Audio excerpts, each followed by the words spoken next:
So this is a resumption of the hearing on Plan Change 2 submissions. And we're the panel. And my name is John Marson. On my left is Jane Black, and on my right is Rhoda Kirikiri.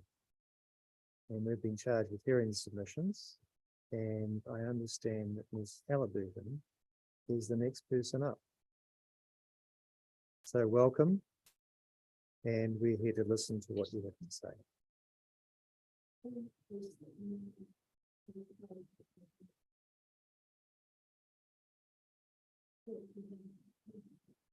Right, so you're Grace Terry and alternate. Welcome.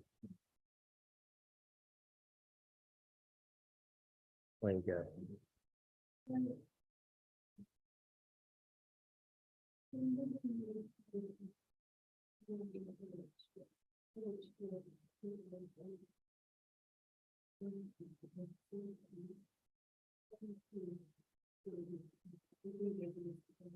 Just pause there for a moment. We'll bring the microphone closer to you.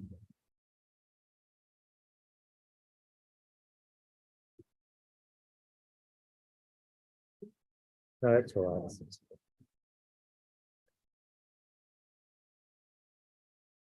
We were initially concerned about the visual prospect of the proposed development.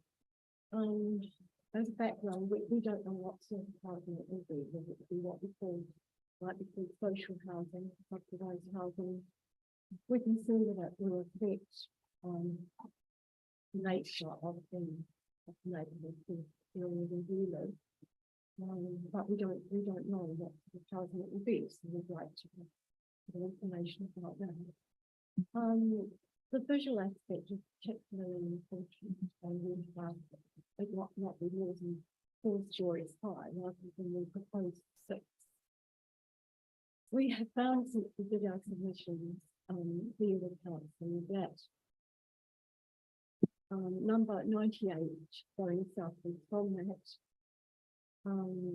is required to build up the soil, the level of the ground floor by 1.3 metres, which, if you take measure, is half a story. It's over 4 feet. So that would add, in effect, half a story to whatever we end up with, whether it's 1 story or 6 stories. So we'd like that considered too, that proposal to build up the ground with 1.3 metres first. That may mean that we might want to come down to 3 stories rather than originally thought would be okay. We're concerned about the noise because of the age of people in the village. The noise impact both in the building and also in the housing units region. The impact of that on the neighbourhood in the village particularly. We would ask that any building be an acceptable, mutually acceptable distance from the boundary fence and the trees that at the moment are behind that line of fence. That's really about the rest that I need to say.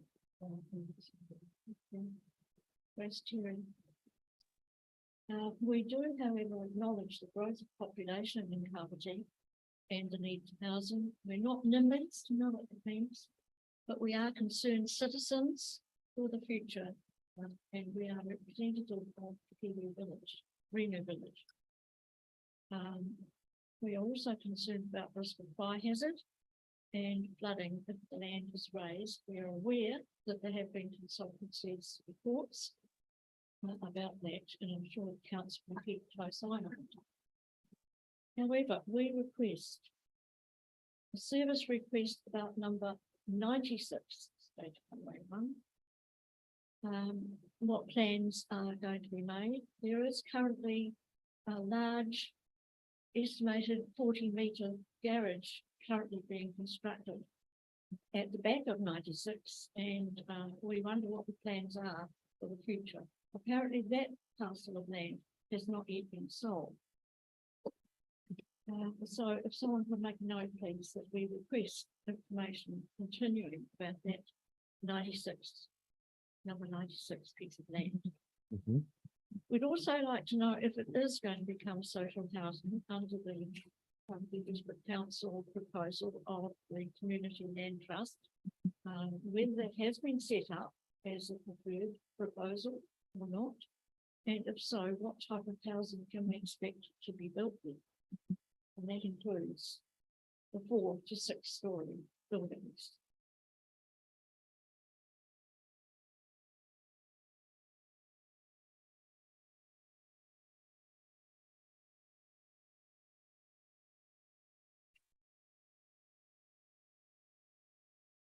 Yeah.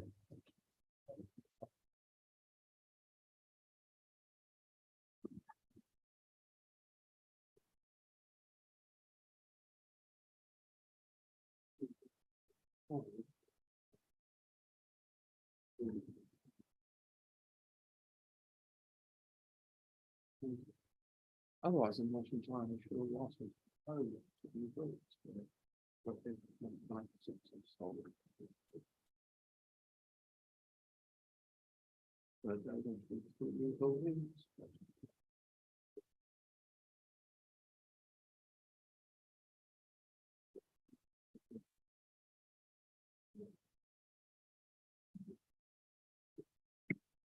The other one we hear about the council of land that has been sold.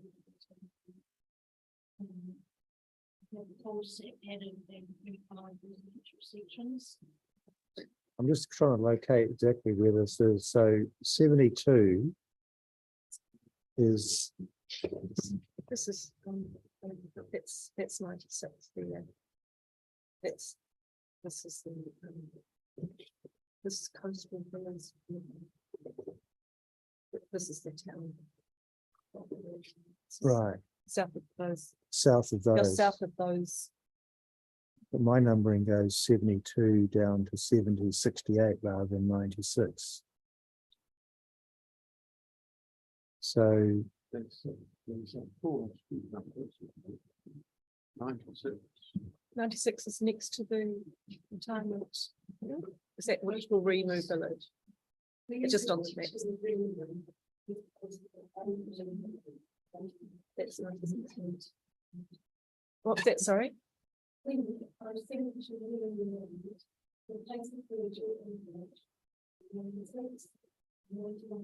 Yep.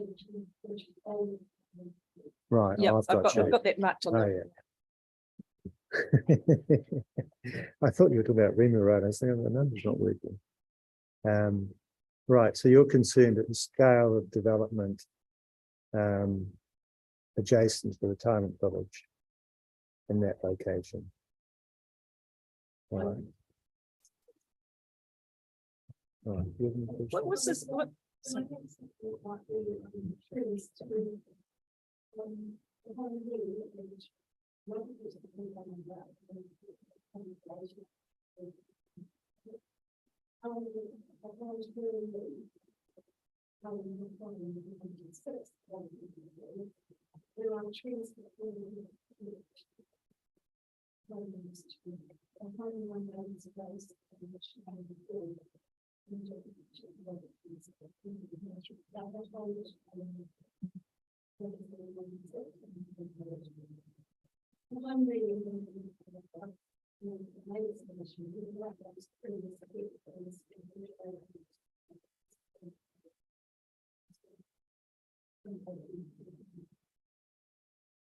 That would be a matter when it came to the development itself.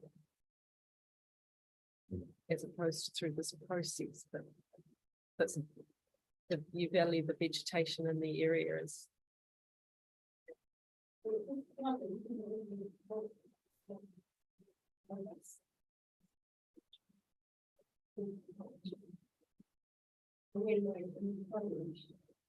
yes.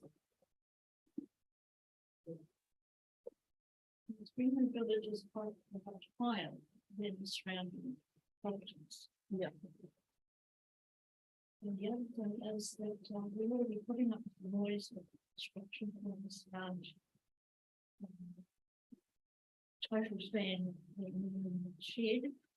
and that includes working on Sundays. And apparently there is a law to the council, no construction on Sundays. So that has been really frustrating for us colleagues. I'm sure it is. I don't have any question with that. In your submission, you end up by saying that 4 stories would seem to be a suitable height without the extra you're talking about before. But, I'd be interested in just giving a bit more of an idea as to why you think 4 stories is okay.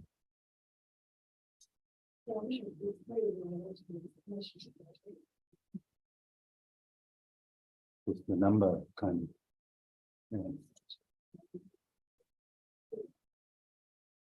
Are there any other buildings that height around you at the moment? Anything near 4 stories? No.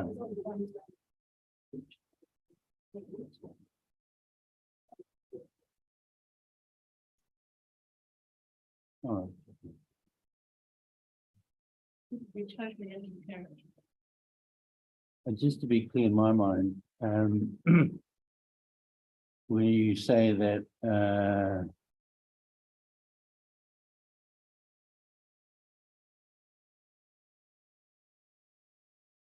you're not clear about what might happen to that section when it's sold. It's not sold now at the moment, right? The ones we're talking about.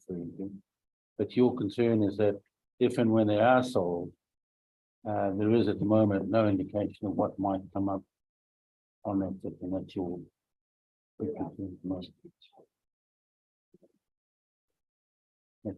Yeah, I just want to be clear in my mind.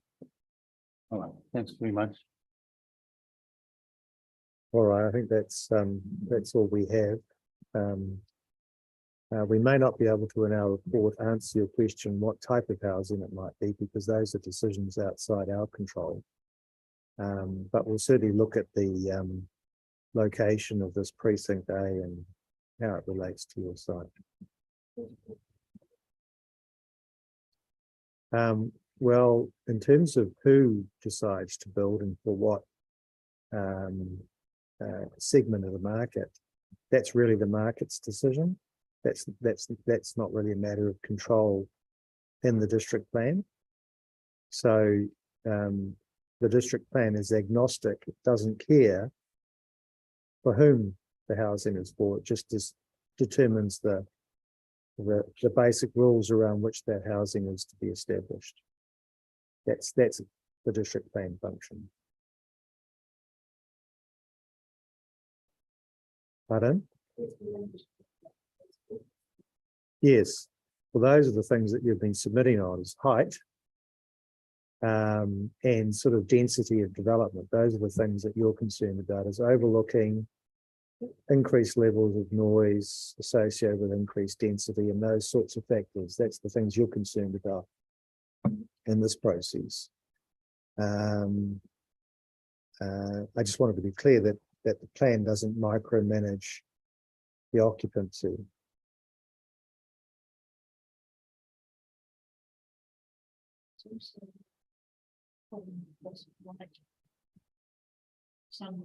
Yes. Yeah. So in your case, that would be the morning light. Yeah.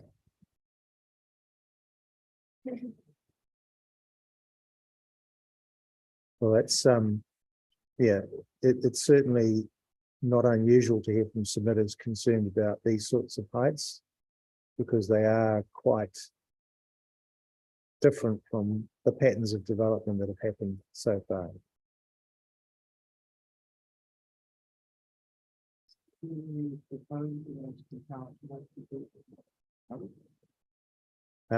This is not really at a site-specific level identifying who's going to build what.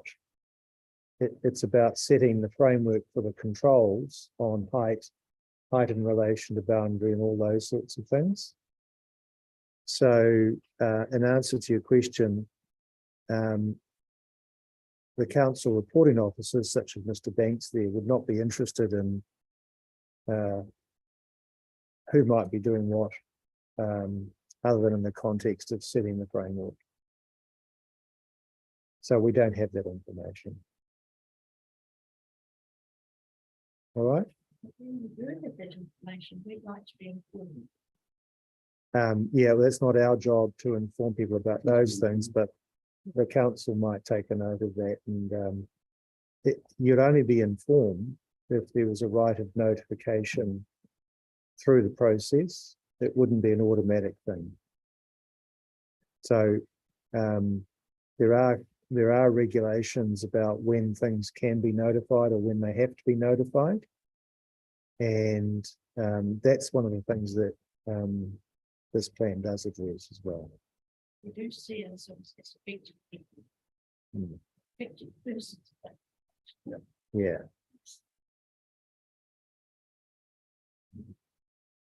Very good. Thank you very much.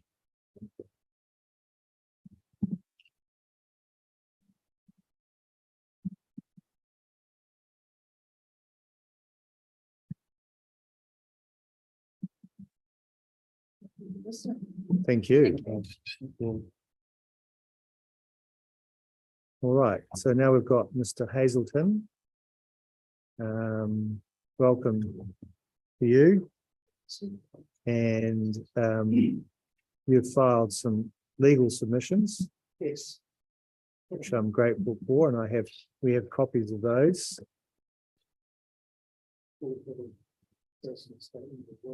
Right, thank you.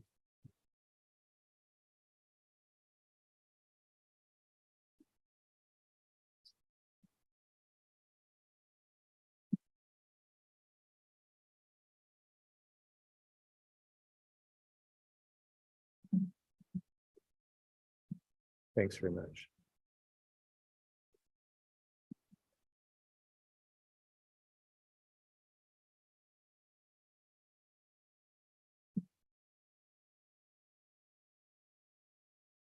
So some people have adopted your submissions also in the course of this hearing. It's always nice accolade, isn't it? Yeah, it's nice to be wanted.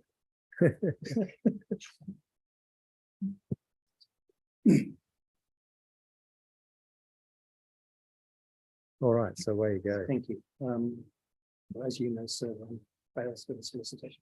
Yeah. I've appeared in the Court of Environment Court for various resource management practices. I was a commissioner up until 2021, but my practice now largely resolves around construction and engineering matters. And I've largely given away my resource management practice to one of my partners.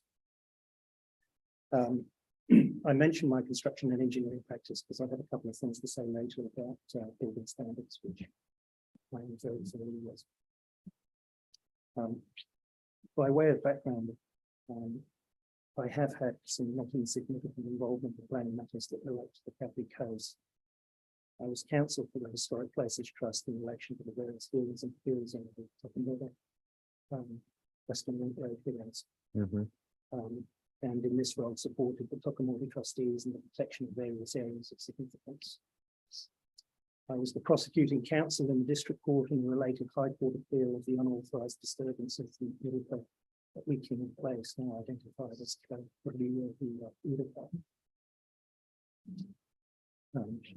It seemed like a fairly technical win for the appellant. Yes, very. And I can enlighten you there as well. The issue there was that Wikini Place was not actually on the dashboard map.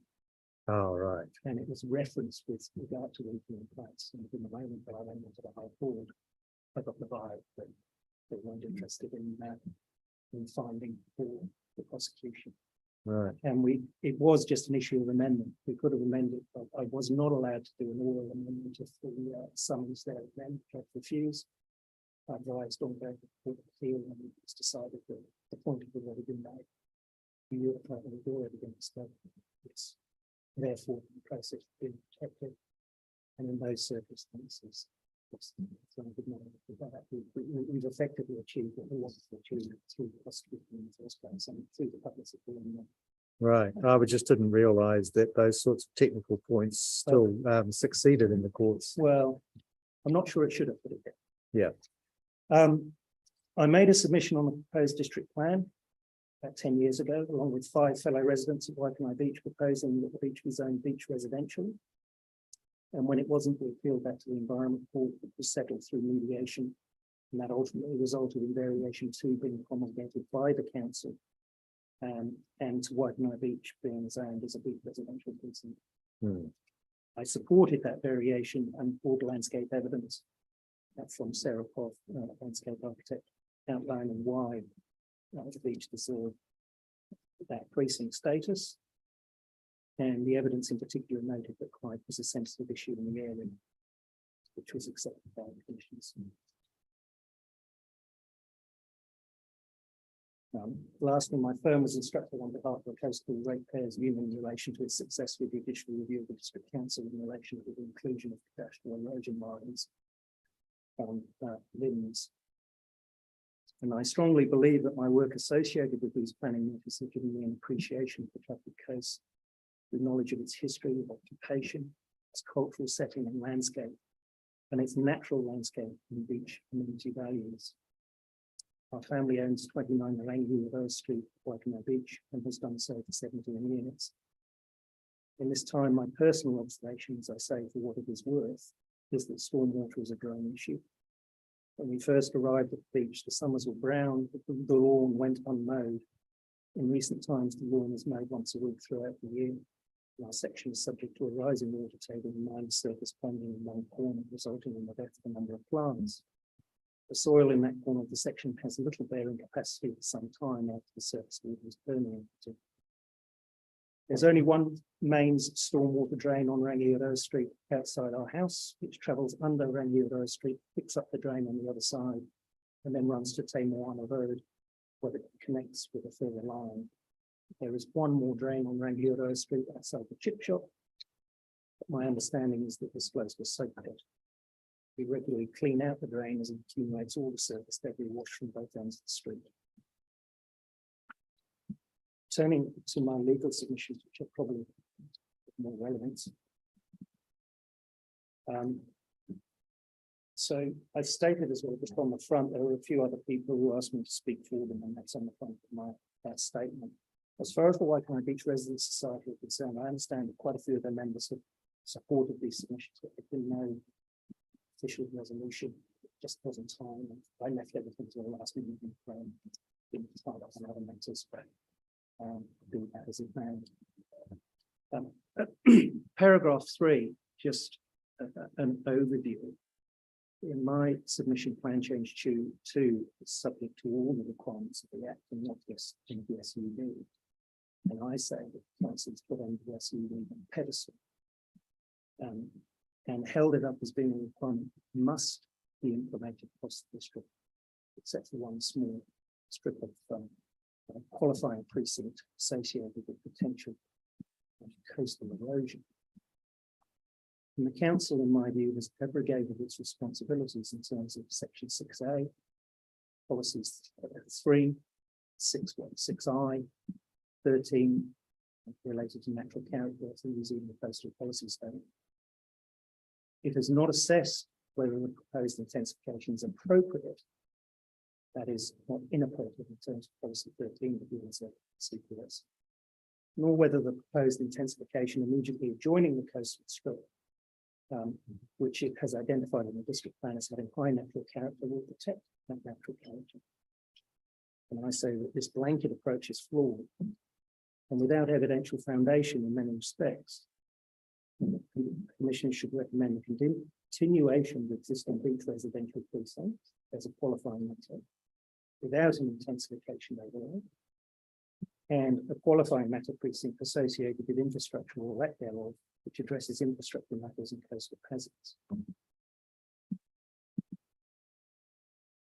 Whilst also noting that the decision can be reviewed with further plan change, taking into account the council's obligations under the coastal policy statement, which the council has not yet met.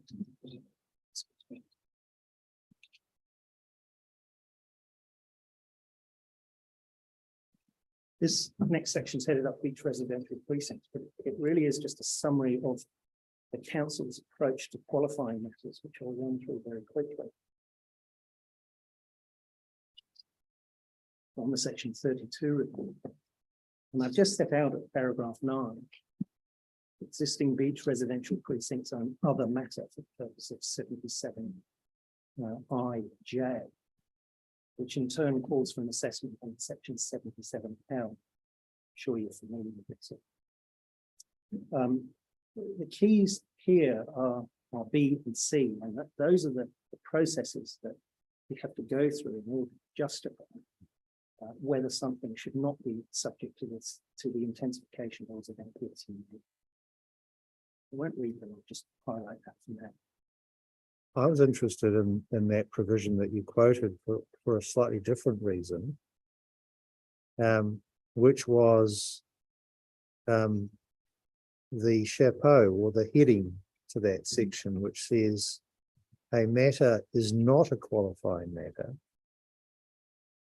unless the evaluation report refers to it in section 32. Yes. So does that mean that Parliament intended that if a report by the council did not refer to a matter as a qualifying matter, Yeah. then it simply can't be a qualifying matter? Well, I have touched upon that. I mean, that I touch upon that later because it actually I'm occurred to sorry. me as well. I think it would be an unfortunate result if that's the case, and the only avenue left is effectively being shooting. That would be really unfortunate. I do touch on that later if I can come to it. Sure. Just highlight that when you Yeah, come to it. yeah. I mean, I picked up on that wording as well. I'm a big fan of putting things front and center of their initiative. So Council's section 32 report sets out the argument in relation to beach residential precincts. And I've set out the reference. And consideration is given to special character areas and areas not connected to reticulated wastewater network. And later on, the underlying part, it says after due consideration, which isn't before you, there's no reports on what was considered. Both matters were determined not to meet the definition of a qualifying matter. They did commission updates on existing character assessments. And then they set out finding of those, summary of those findings in a table in section 32 report. And then they set out that they gave consideration to special character areas which meet 77L.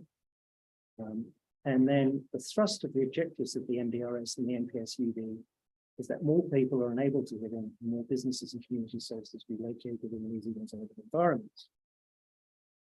To achieve this, the objectives and policies of the NPSUD seek that urban environments are able to develop, I think, and change over time in areas where low density development is a defining feature of the character area of the area. This means the character and amenity values will change over time as the density increases. And then they mention objective 4 and policy 6B. And they say objective 4 seeks urban environments, including their amenity values, develop and change over time. And 6B requires in making decisions that affect urban environments, decision makers have particular regard to the fact that planned urban build form provided for may involve significant changes to the area, tracking the amenity values, and that section there, and then look at themselves and adverse effect. Then we get the startling conclusion. Therefore, in light of the objectives of the NPSUD and the national significance of urban development, it is not considered appropriate to provide special character areas that seek to maintain existing character and amenity values through low density development, as this is considered to be inconsistent with the objectives and policies of the NPSUD, which I will come back to. Then it says, on this basis, it is considered that special character areas contained in the district plan do not meet the definition of an other qualifying matter under 77J of the RMA, it's the jurisdiction required by 77AB of the RMA that's met. Then it goes on, PC2 therefore does not propose to provide special character areas as a qualifying matter.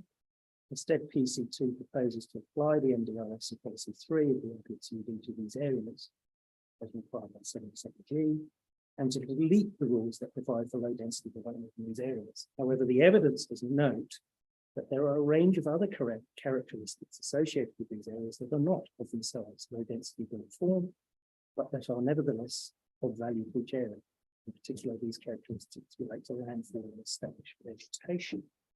So is your point in relation to paragraph that those reports and that conclusion that to some extent it's question begging because a qualifying matter is a qualifying matter. It can't be a therefore because all qualifying matters are by nature qualifying. I've set out what the section 32 report does, and I'll come to my argument in due course. If you're happy for me to. Yeah, go sure. At the moment, sir. And then the underlined footnote just talks about the council having to do further work on Takapara Capital and the coastal environment plan change. Then we get to the infrastructure and coastal hazards section. And they say that they, paragraph 12, a qualifying precinct related to a lack of infrastructure is discussed. And it notes that Waikato and Whahora do not have mains water treatment or disposal. And it goes on to discuss some of the issues associated with that. And at paragraph 14, it talks about aside from beach residential precincts, this was the only other consideration given to a qualifying precinct. And I say, of course, that natural hazards is a matter of national importance in section 6A. The section 32 report does note that flood hazard category areas in existing qualifying from 77K and Q, and then notes that coastal inundation risk is managed by proxy through the existing flood hazard provisions of the district plan, and talks about a correlation between Jacobs and the district act, and then says on the basis for the purposes of PC2, this hazard is considered to be appropriately managed by existing district plan provisions. However, the review of the district plan's flood hazard provisions is planned as part of the future floodless stormwater management. And footnote 65 notes the council is updating its district-wide flood hazard model. Then I've just set out, and apologies, but this flow helped me understand, because I wasn't quite sure it did until I actually sat down and read these submissions. But council's approach is then highlighted at section 2.2.3 of the section 32 in relation to the freshwater management plan. And it effectively sets out a range of effects of catchments and how they will be managed by those various bullet points. And some of these provisions have the, as they say, has the effect of making requirements of NBRS of policy through less than overall development.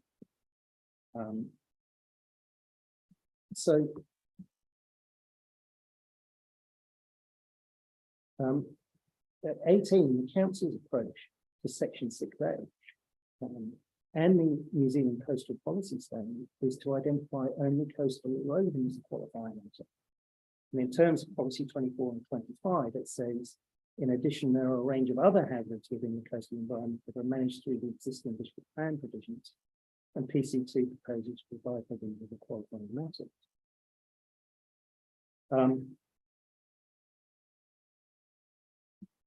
Then at 19 and 20, it talks about the future processes that the council will go through before talking about the purpose of the coastal qualifying method precinct is to maintain the status quo for development enabled by the provisions of the Auckland District Plan in the relevant area, to ensure that the management of coastal hazards can be appropriately addressed through the future coastal environment plan change process, while avoiding intensification in areas that may need to be subsequently reversed as part of the process.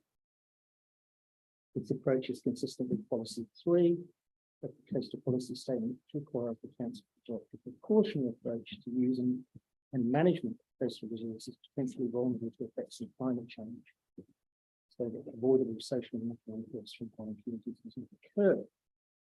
Talks about interim measures, and the precinct is not intended to restrict development to less than what can occur by the permitted rules, and won't prejudice or predetermine the range of planning options to manage coastal hazard risk that may be considered during Takapara Kapiti and subsequent plan change.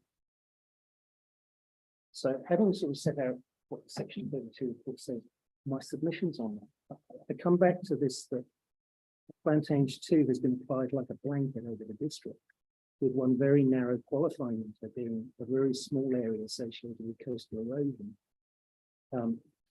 Although the section 32 report notes that some of the areas of the coastal qualifying matter precinct are unlikely to be subject to coastal erosion.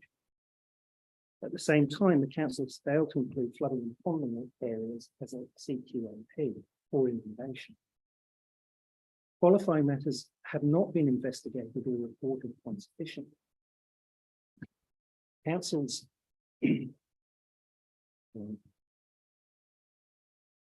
Section 32 report and evidence in this regard is lacking. As a consequence of the council's single-minded approach to implementing NPSUD, it does two things. It's failed to properly analyse a rationale for maintaining beach residential precincts, and certainly has not taken a holistic overview of the impact and effects of plan change 2 on these areas. It simply kicks the can down the road on coastal hazards in the coastal environment and says that it can address these later by maintaining the status quo of existing plan provisions. So turning to the analysis on beach residential precincts, there are only 4 of these. They're already identified in the district plan. They were evaluated on their merits and inserted into the district plan on the basis of planning processes contemplated by the Act. So on the evidence, there is no dispute that these matters are worthy of their status in the district plan. This is supported by the further reports commissioned by the council. That's the possible screen, urban perspectives, landscape studies. So the only thing that makes them unworthy of being a qualifying matter is the council's interpretation of NPSUD, as identified in its own section 32 report. There's no argument, as the council notes, that the thrust of the objectives of the MDRS and the NPSUD is that more people are enabled to live in and more businesses, community services to be located in New Zealand's urban environments. This is simply a high-level summary of what the NPS says and seeks. Next, the council relies on objective 4, citing urban environments, including their amenity values, develop and change over time, and policy 6B, and holds this up as a rationale for the statement that, therefore, in light of the objectives of NPSUD and the national significance of urban development, it is not considered appropriate to provide for special character areas that seek to maintain existing character and amenity values through low density development, as this is considered to be inconsistent with the objectives and policies of the NPSUD. All the council has done is to cite one objective and one policy from NPSUD to justify the areas currently zoned beach residential precinct from being rezoned to general residential and having the intensification provisions apply to those areas which had previously accepted as being of sufficient value to be a special character area. That is no analysis at all, or at best it is paper thin. The council has not done section 77 analysis. Now I say the Act creates an exception. The council has said NPSUD precludes the use of this exception, and that's quite simply flawed. The NPSUD is subservient to the Act, not the other way around. The Act creates the exception. You can't say we can't use the exception in the Act because the NPS prohibits it. The exception is created, it's how you apply and how you apply those rules for the exception. The council knows the specific characteristic that makes these 4 beach residential precincts characters. They are in the council's existing district plan. Given, and I've set out a footnote there, I won't go into the detail, but just in terms of the documents that the council has produced in support, again, there is no dispute that they are sensitive environments.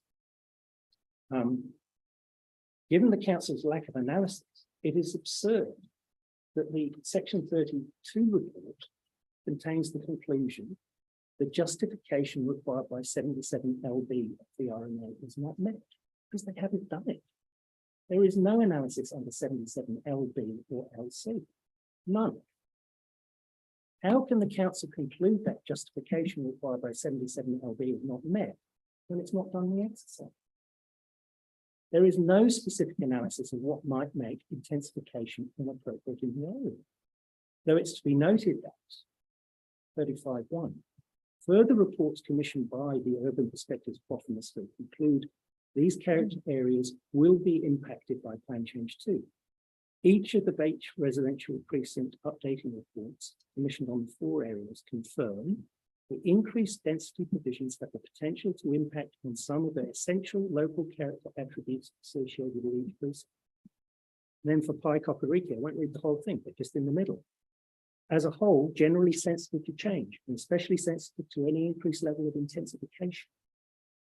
But Raumati South, in the middle of the paragraph, makes the entire precinct sensitive to any increased level of intensification. For Waikanae Beach, the middle paragraph makes the entire precinct sensitive to any increased level of intensification. For Otaki, not quite as strong, but it states the parts of the landform identified as most sensitive to change are indicated on the annotated fill shade map. 35.6. Then there's a section in each of these reports stating that further investigation could be considered for a range of matters, including to establish in more detail the significance / sensitivity of contributory sites across the precinct, or those that fall outside the most prominent intact landforms, as well as other aspects of the precinct. Then Boffa Miskell point out in their section 32 report that character areas would need to be justified as another qualifying matter, which we've already been through.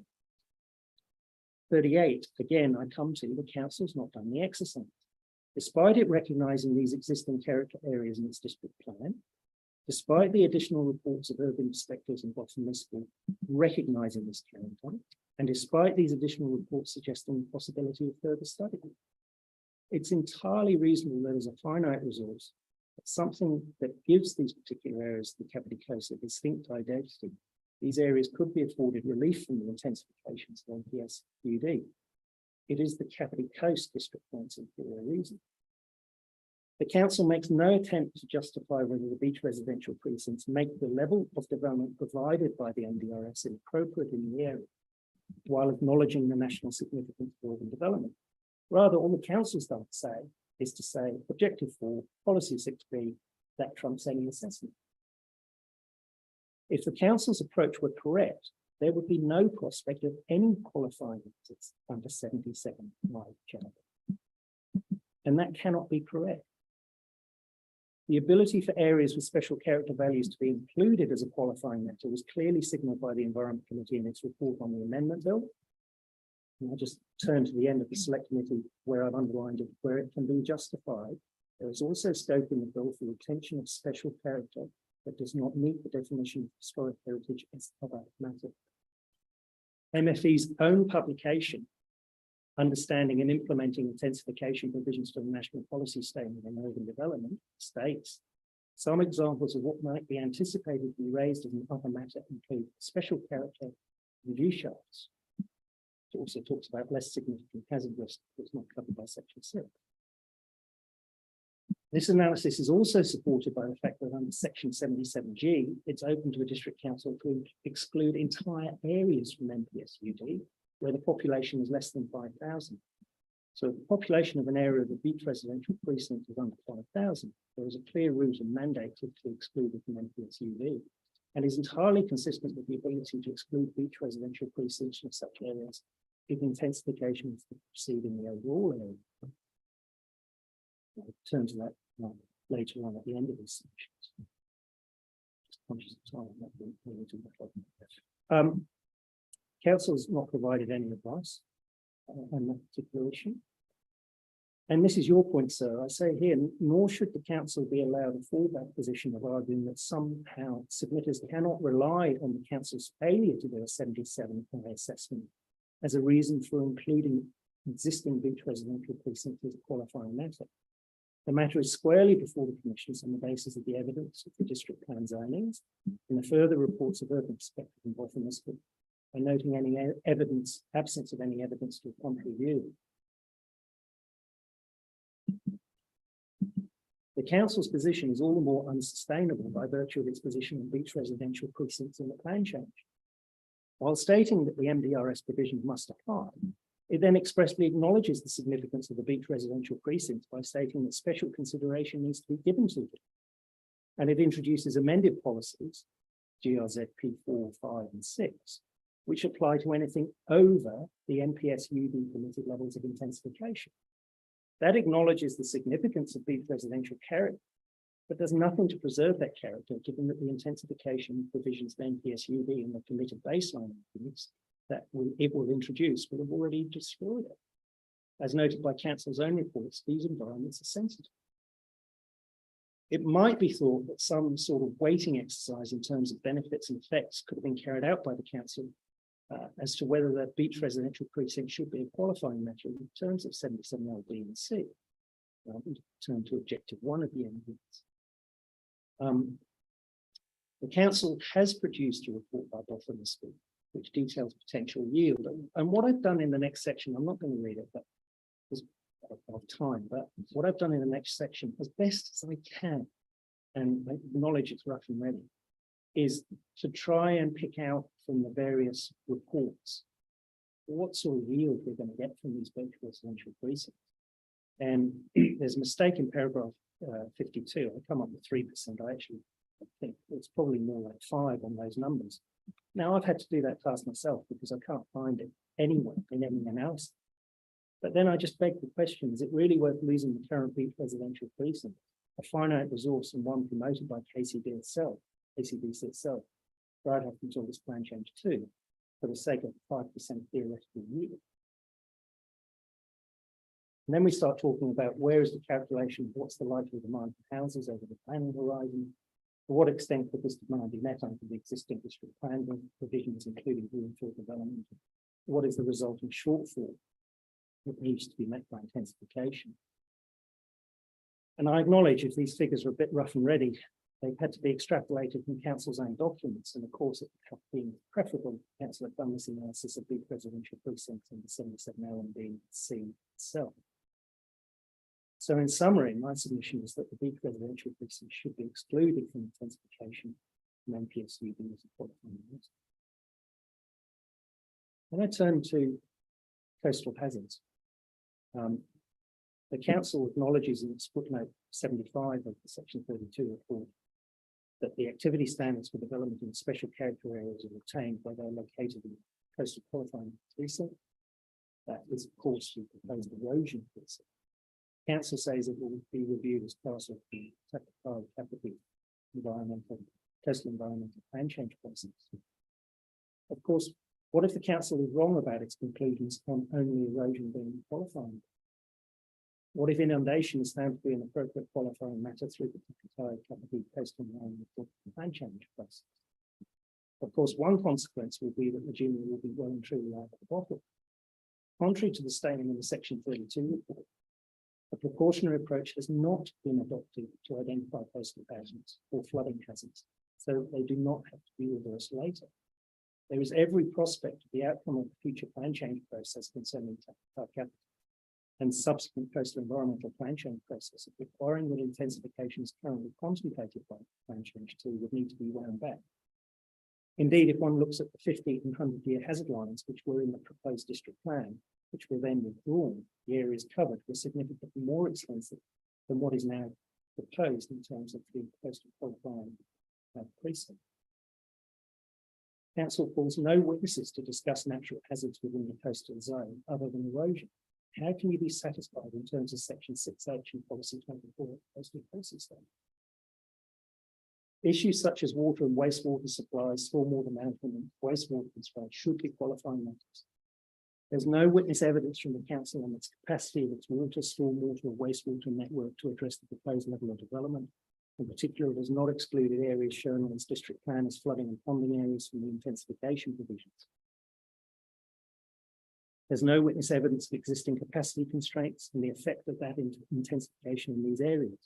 The Council acknowledges that pipe operating is on septic tanks. Issues could include decreased network resilience, integrity, and stormwater pressure for the water supply network, and increased frequency, volume, a number of wastewater overflows, for the wastewater network.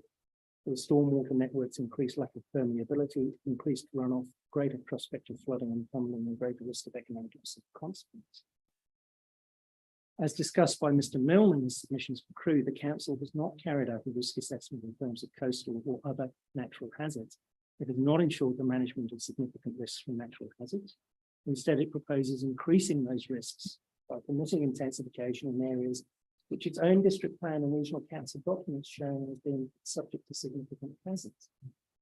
There's no witness evidence as to how existing capacity constraints are planned to be addressed through future investment in the delivery of projects, or how intensification that occurs ahead of those projects coming online may exacerbate the existing constraints. Council's position is that it is appropriate to include qualifying matters that address natural hazards, infrastructure constraint issues that need to be addressed in a comprehensive manner. Despite this acknowledgement, the council simply failed to do this.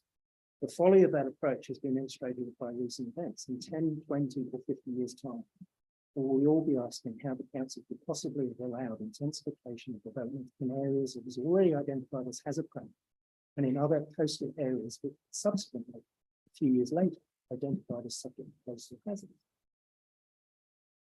The only evidence the council provides is on erosion.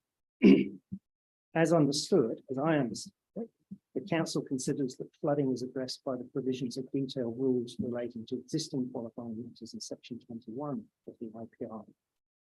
An example is NH Flood R, which provides for development in a storage or fill control as a controlled activity, provided certain standards are met. And these are to achieve hydraulic neutrality, to provide hydraulic modeling to test consequences, and to construct buildings above 1% AEP.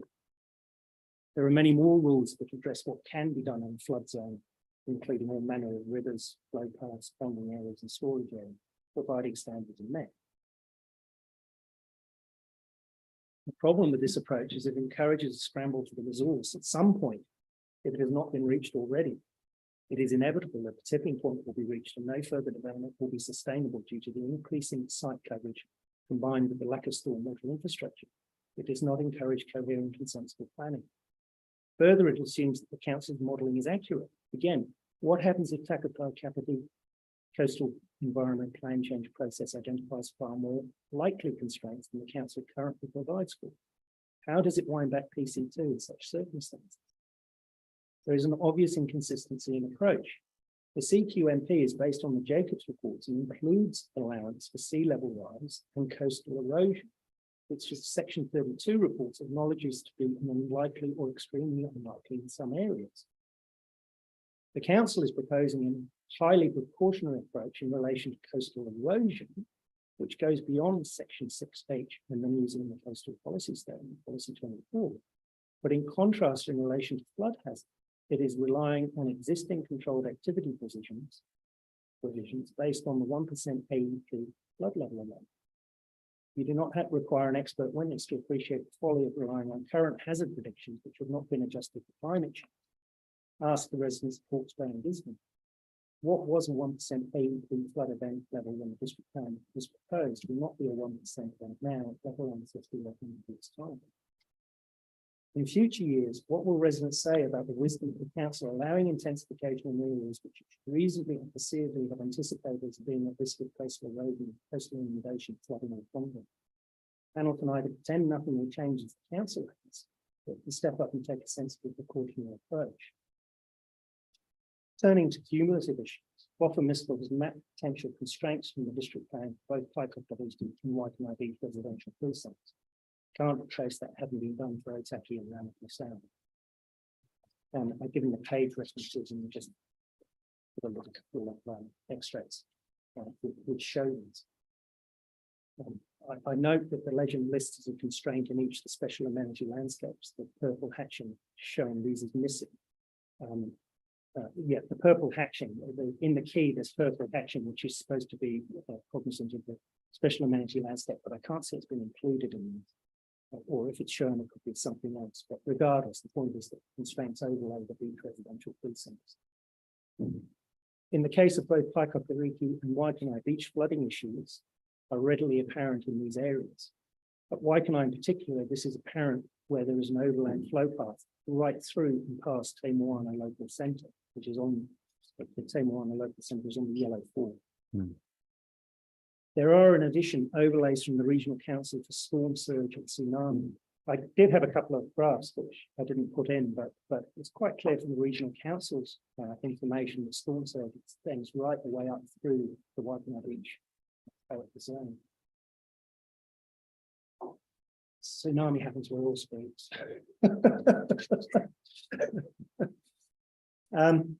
Recently, the government released its report, Vulnerable Communities Exposed to Flood Hazard, which identified the entire coast from Waikanae to Paikaka Creek as vulnerable and subject to flood hazard. I want to segue slightly now, but thinking about cumulative effects, another issue. There is the possibility of height controls interfering with the outstanding and high value landscapes. These are currently mapped in the district plan. And I set out, I've included the extract, not very large, I'm afraid. I'll take my glasses off and just about see it, but page 8 of the coastal environment section, and the green is the areas of high natural character. The light green is the outstanding natural character, which extends to the mouth of the Waikanae River. And the red line is the extent of the coastal environment. I make the point at the top of page 20 that all beach residential precincts are adjacent to areas of high natural character. Appendix G of the section 32 report by the Paikakariki character assessment notes the following. An assessment of the natural character of the Kapiti Coast environment was recently completed for Kapiti Coast District Council and Greater Wellington Region Council, Boffa-Mescal 2021. In this study, the inland extent of the coastal environment was defined and mapped, an assessment made as the extent to which the natural elements, patterns, and processes exist from the level of human modification. Natural character aspects have been described and rated in terms of the degree of physical modification alongside experiential aspects that exist because of the levels of modification remaining apparent. The findings of this assessment, that's the 2021 assessment, which is broad scale and district wide, been reviewed as part of this current more detailed precinct character investigations. Of course, these are the investigations that found a sensitive environments. But the report by Boffa-Mescal has not been produced by the Council in support of Plan Change 2. However, it foreshadows work on the assessment of landscape qualities associated with the coastal environment and signals at least the potential for outstanding and high natural character areas to be revisited. As noted in my submission, the Council's existing controls on building height, location, and density provide for protection from inappropriate development. Those controls and objectives and policies which they serve should remain in place in and adjacent to areas of high natural character rather than being supplanted by the carte blanche approach of the NDRS. There is no current assessment on this matter, yet it's critical.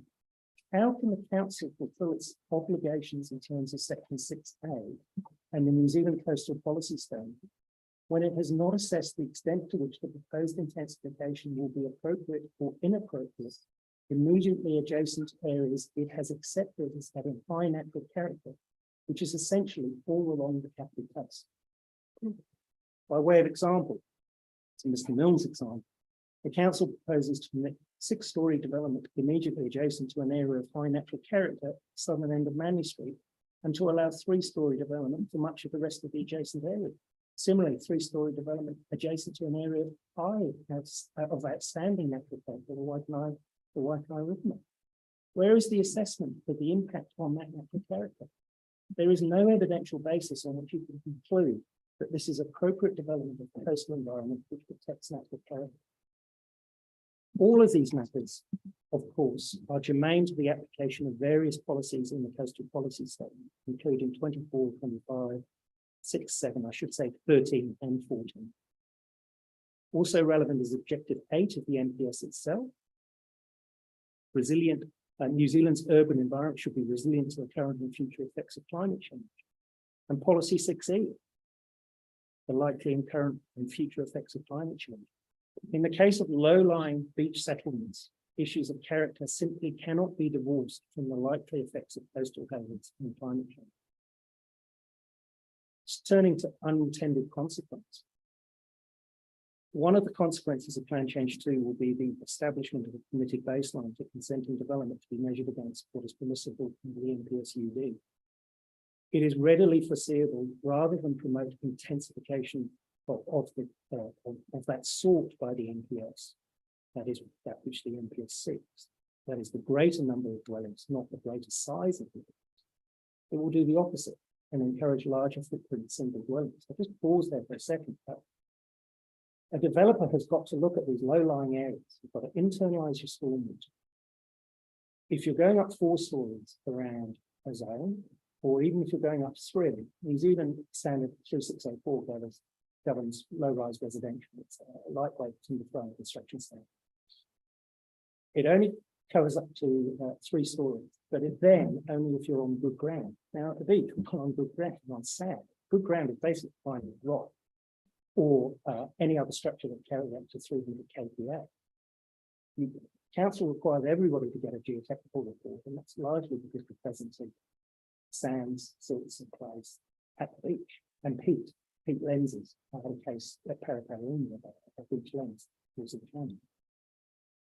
So you're going to be into specific design. You're going to be into deep piled foundations, and the reality is commercially, it makes much more sense for someone to develop their own section to accommodate their own needs in terms of a larger residential house dwelling than to simply say we're going to put up 3 blocks of 2-story apartments. It's not going to fly as a commercial outcome. So what you're going to get instead is you're going to get a lot of large houses built on some of these beach sections. You're going to get increased intensification without the result of increased UV directly. Principally because it's the unintended consequences.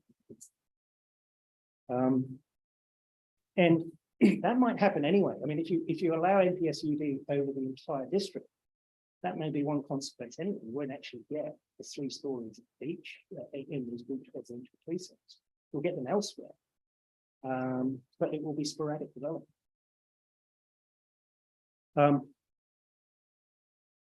The failure to adopt a precautionary approach to the matters of natural character preservation, natural hazards, and climate change will, in my submission, simply result in haphazard development and will represent a negligence or at least a policy failure by the council, and you should ensure that is not allowed to happen. Just a small point on the Tamar on a local zone. Well, let's take up 3 pages. Plan change 2 promotes the Tamar on a local zone as an area of increased intensification as 4 stories against 3 on the basis of its zoning as a local centre. The Tamar local centre zone is small scale. It's a dairy, chip shop, and a bakery, and low rise runs through. Its character is assimilated into the adjacent beach residentials. Turning to policy 3D, district plans are to enable what is basically development that is commensurate with the level of commercial activity and community services. It cannot, by any stretch of the imagination, be the case that a dairy, bakery, and a chip shop represents a level of commercial activity and community services that justifies a 400-metre walkable catchment at 4 stories instead of 3. It is nonsense. And I understand Mr. Milne has made a similar submission in relation to Kennecott. There may be other areas that have been wrongly included. Again, I turn to the Ministry of the Environment's publication. I made a fantastic title, Understanding the Implant and Intensification Project. Maybe that's what it is now. Talks about a range of commercial activities and community services. And the second paragraph, a range of services should be thought of as a variety of commercial and community services that serve the needs of the catchment when implementing this policy. For example, doctor and or pharmacy, school and or kindergarten, and a cafe and shops all would be considered as providing a range of services. And then overleaf, this also means a small set of neighborhood shops, for example, with amenities such as a dairy, hairdresser, and butcher, would not likely be considered to be providing a range of services. And it sets out a little diagram which illustrates that. In the case of Tamewana Local Centre, there is not a range of services. All are food and convenience outlets. The dairy recently having a interesting range of takeaway chicken. The Tamewana Local Centre does not even come close to the example that's provided by MFE as not likely to be considered as providing a range of services. Quite simply, the council has once again put NPSUD on a pedestal. It has in effect said it's a local centre, therefore it justifies greater intensification without any analysis of what is actually there or in its immediate surroundings. To this end, there is no consideration of the fact that the much larger Foursquare, the Long Beach pub, the front room, are more significant commercial concerns. There's no consideration of the foreshadowed local centre at Murad, just up the road, which the district plan indicates will have an extensive commercial zone. I think it's up to 20 commercial outlets, signal that point. Finally, Tamewana local centre is located in an overland flow path. Lastly, I'll turn to section 77G. That provides every relevant residential zone. And that, if you follow that definition through, it does not include an area predominantly urban in character that the 2018 census recorded as having a residential population of less than 5,000, unless a local authority intends the area to become an urban environment. There are communities within KCBC that in the 2018 census recorded a resident population of less than 5,000. It includes areas where beach residential precincts are located. MFE advice on the exclusion, which I did next, specifically referred to Pekka at this time that this amendment was introduced. While it doesn't have a beach residential precinct, the illustration serves to show that it is simply the size of the population as measured by the census that is affected governs whether 77G can apply. The council has ignored this provision. It could have used it to ensure that the NPSUT was the can that got kicked down the road, so that it could prioritize the work on coastal hazards and coastal environment. Indeed, that was my specific submission on the draft version of Plan Change 2, which was of course rejected. The point is that the council should not complain if commissioners now find that actually the council has not given appropriate consideration canvassed by a range of these submissions and by other submitters. I set out the relief sort, which is just basically what was in my original submission. I do note there is at 112, something I should just comment on. Then obviously this is a large plan change affecting big areas, so there's no point in being too micro. But the reason that I saw a CQMP in relation to the existing coastal environment as mapped on the plan was really just to highlight the council's folly of not having done its own work. But I accept that that is a very large area. And it cannot be correct that you exclude in my submission. I think what would be more appropriate would be to pull it further west and probably follow the line of State Highway 1 until the work is done on coastal environment, coastal hazards. And I think that would be an appropriate interim holding. And I think it's fully within jurisdiction, given that that's at least to start off with. Lastly, the last thing I would just say is that I find it hugely disappointing that council has gone down this route, because I truly believe that I've had its cake and eat it. Why can I beach? I'll come back to it because it's what I know best. The section sizes are 865 square meters. I think at the moment, the minimum lot size for a restricted discretion is something like 450, something like that. But it makes it very difficult to subdivide a beach. You could easily, for example, I could easily have seen a study that said we've got 35% site coverage down at Mackinac Beach. We maintain the 35% site coverage. But by coincidence, an 865 square meter section, if we split it into three, we get three 288 square meter sections. 35% site coverage is 100 square meter house. And that's just the basic thing. At the beach, we've got this setback, so you're allowed a 2-to-1 ratio. So you can have a footprint on the ground that's double the size of the footprint and the second story, and makes current sense. So you could get 150 square meter house. So the sort of study that I would anticipate would go something along those lines. Where are those proposals? And where is the analysis of what we are going to lose in terms of theoretical capacity to exclude these big residential areas going down the chart? It might be like that, might look at the landscape effects associated with the natural character. And honestly, it's just not been done. And so I'm hugely disappointed.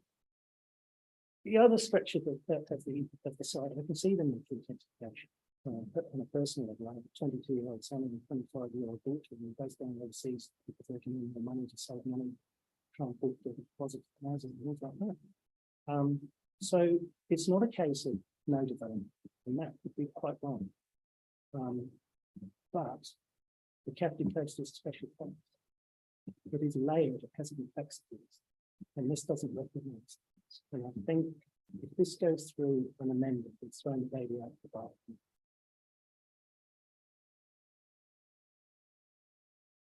I'm happy to answer any questions. Right, so Well, in relation to the character areas, it seems to be that the Act provides the exception and then you do the analysis against the objectives of the SUD.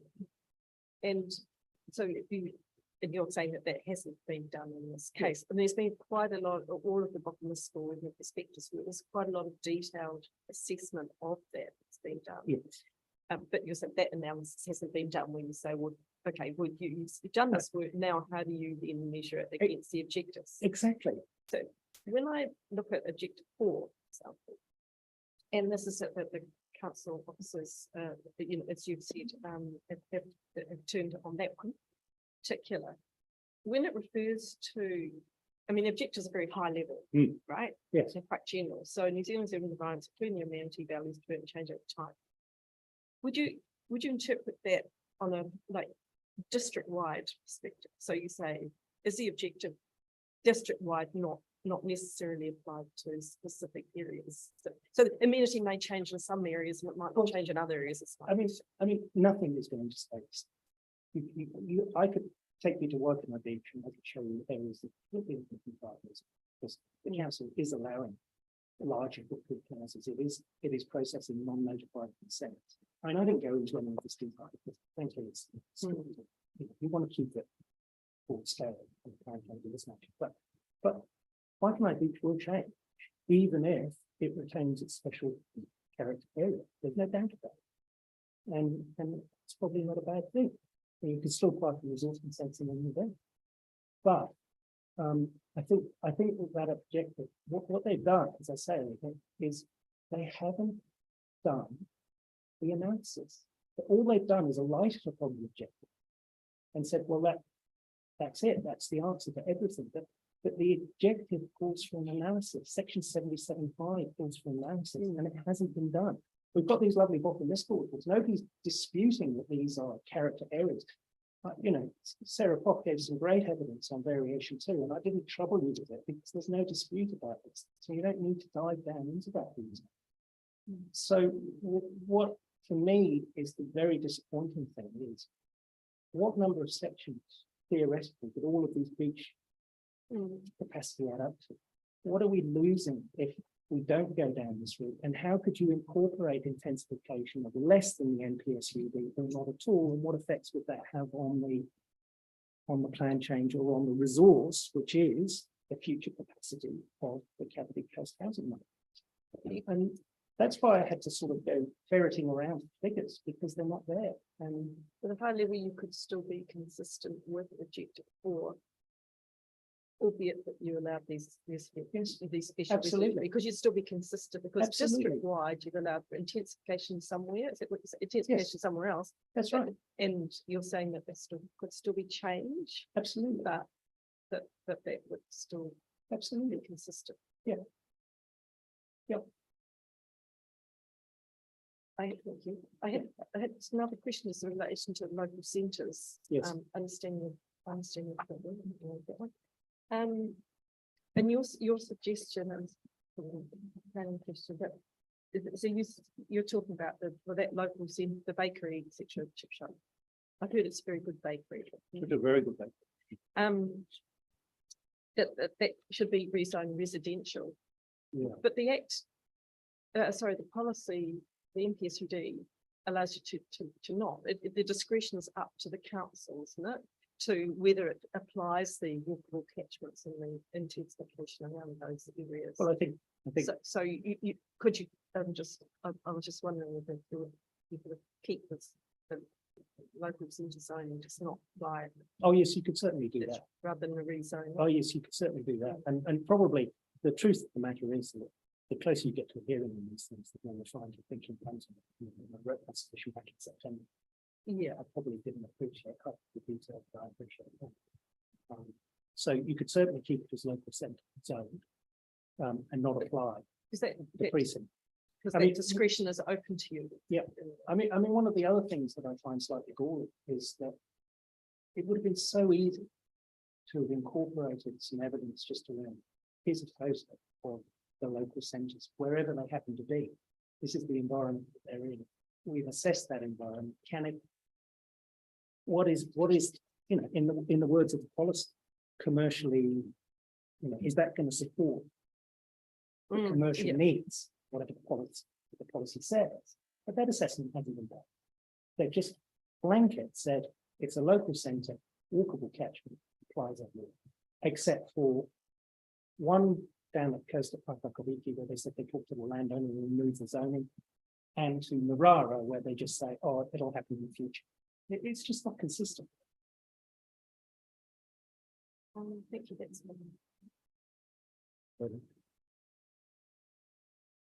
How do you find natural character? The landscape.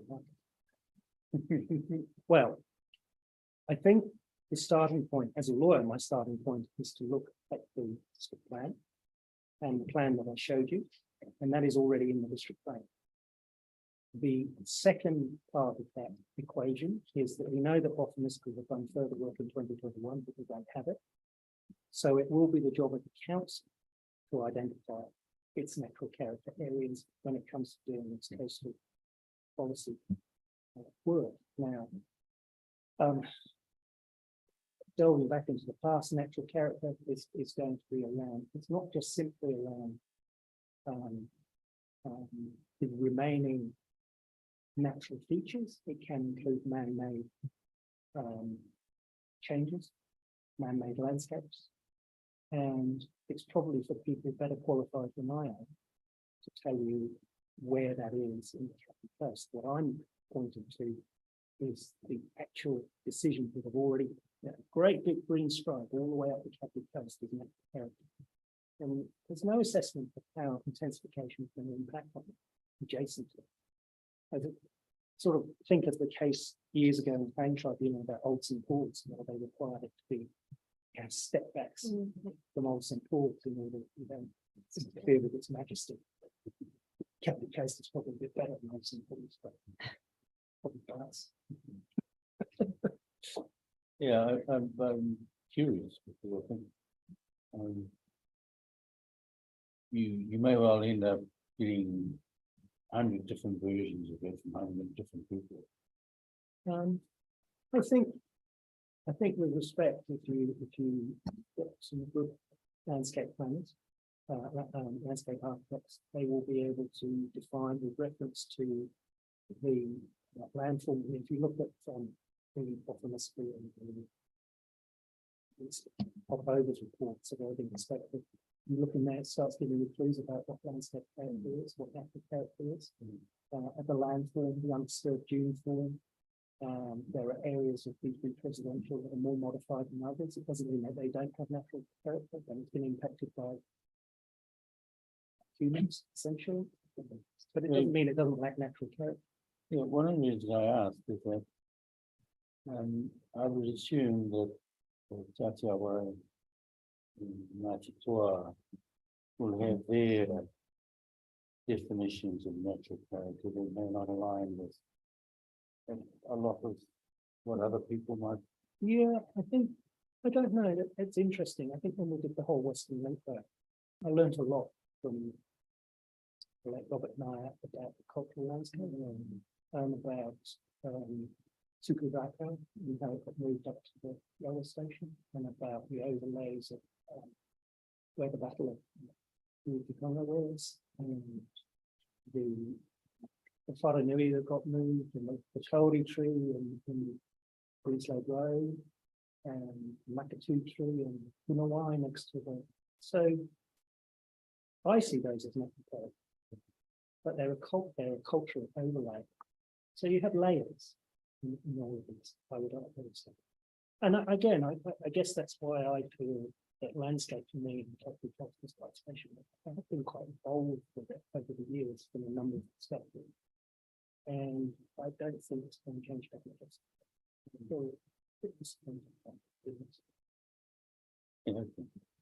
Thanks for that. I just have a couple of sort of legal type of issues. And the first is in terms of this is an unusual piece of legislation, the Housing Supply Amendment, and it clearly has a particular emphasis or agenda.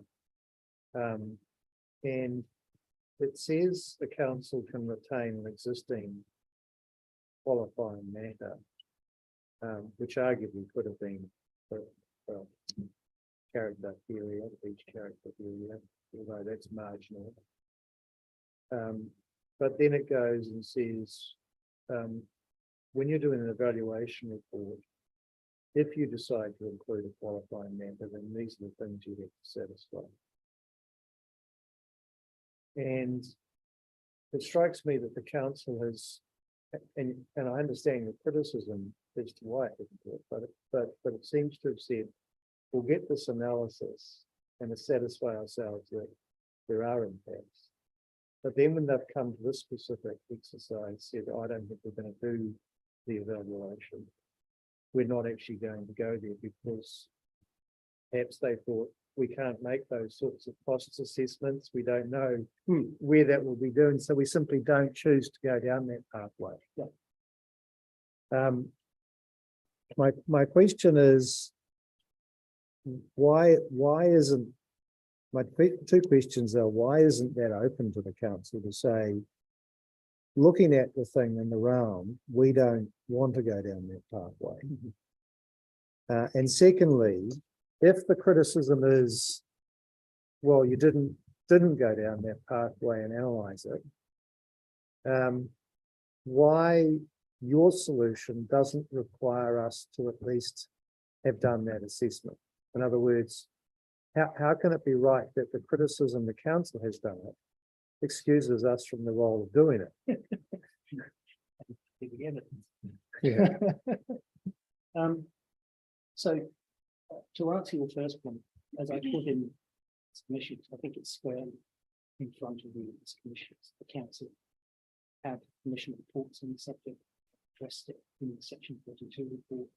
I think it's squarely in front of you as a jurisdiction point to be able to say it has been addressed, no party is disadvantaged, and we have the information that enables us to say that the CUB should not apply to these areas. I cannot see that you do not have jurisdiction. I think that it is an application of 77.5, and that in itself is in the Act.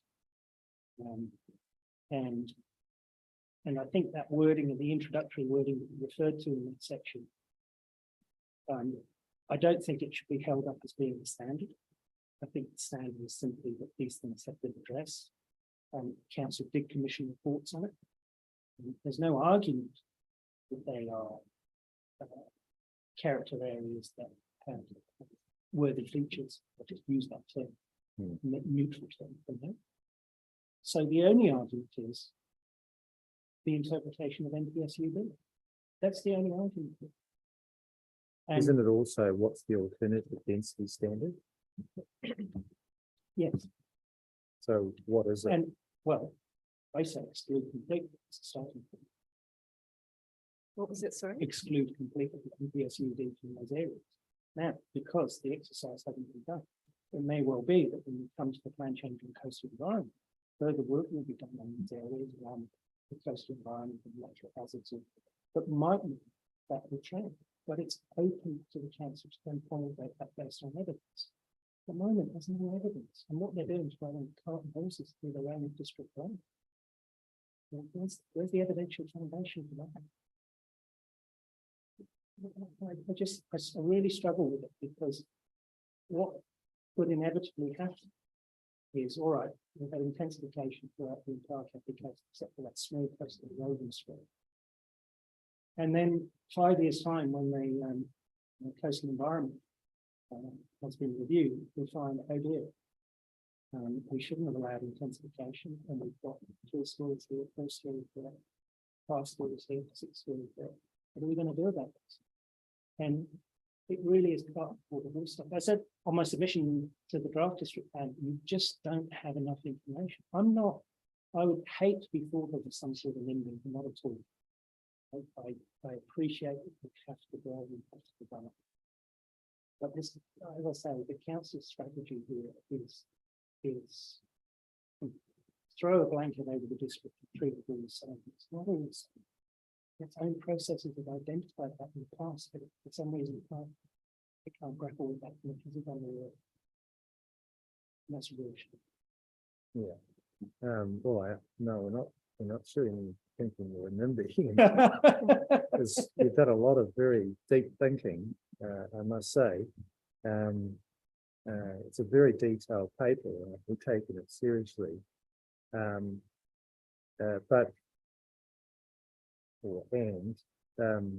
conscious that throughout the country, special character areas have Absolutely. been washed away Absolutely.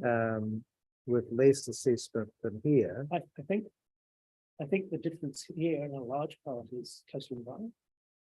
The New Zealand coastal policy statement has a strong part to play here. There is no, as you know, there is no precedence between the two. With the place that you can. And that's an issue of interpretation. And what's the point of doing that and then coming along in 5 years' time and saying, it also means that you force council into a position of defending decisions it's already made, which is never particularly helpful. Because people get boxed in corners. Yeah. And then they don't want to change, even though the evidence might start with them. Sure. Well, it's also worse than that. There's an entrenching.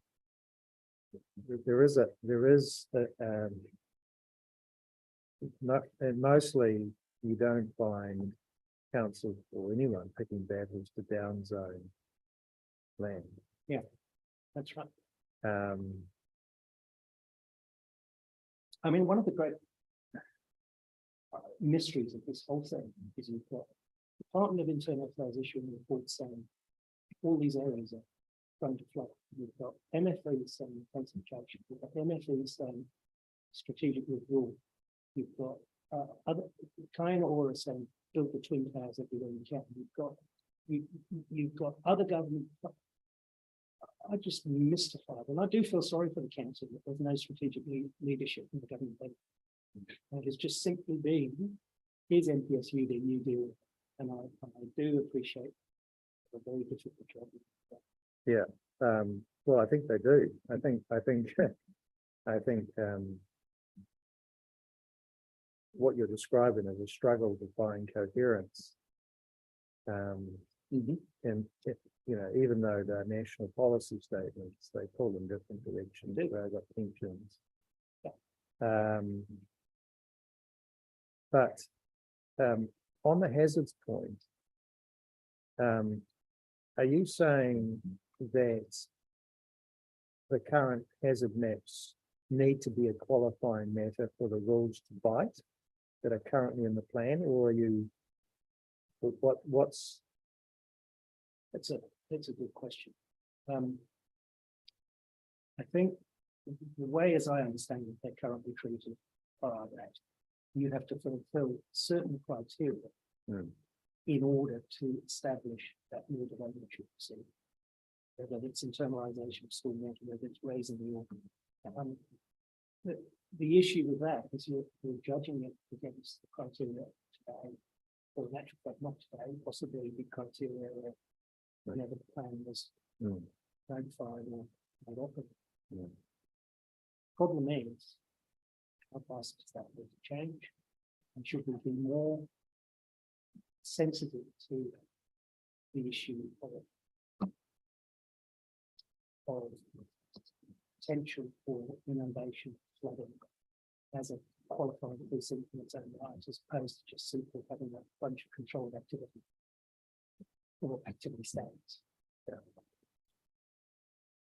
And I think of all the areas, it's funny, Waikanae Beach has probably got the most modified landscape of all the 4 character areas. But that perversely then makes it more susceptible to flooding and inundation than the other character areas, which contain more of the natural habitat. Right. So look, I wish I had more answers in that. I'm afraid. Right. I noticed the regional council in their submission asked for a qualifying precinct in relation to flood zones. Well, they didn't pick up any evidence. Yeah.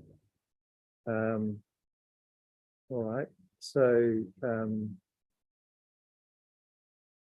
local centre zone, at least in relation to Te Moana Road, you don't agree? No.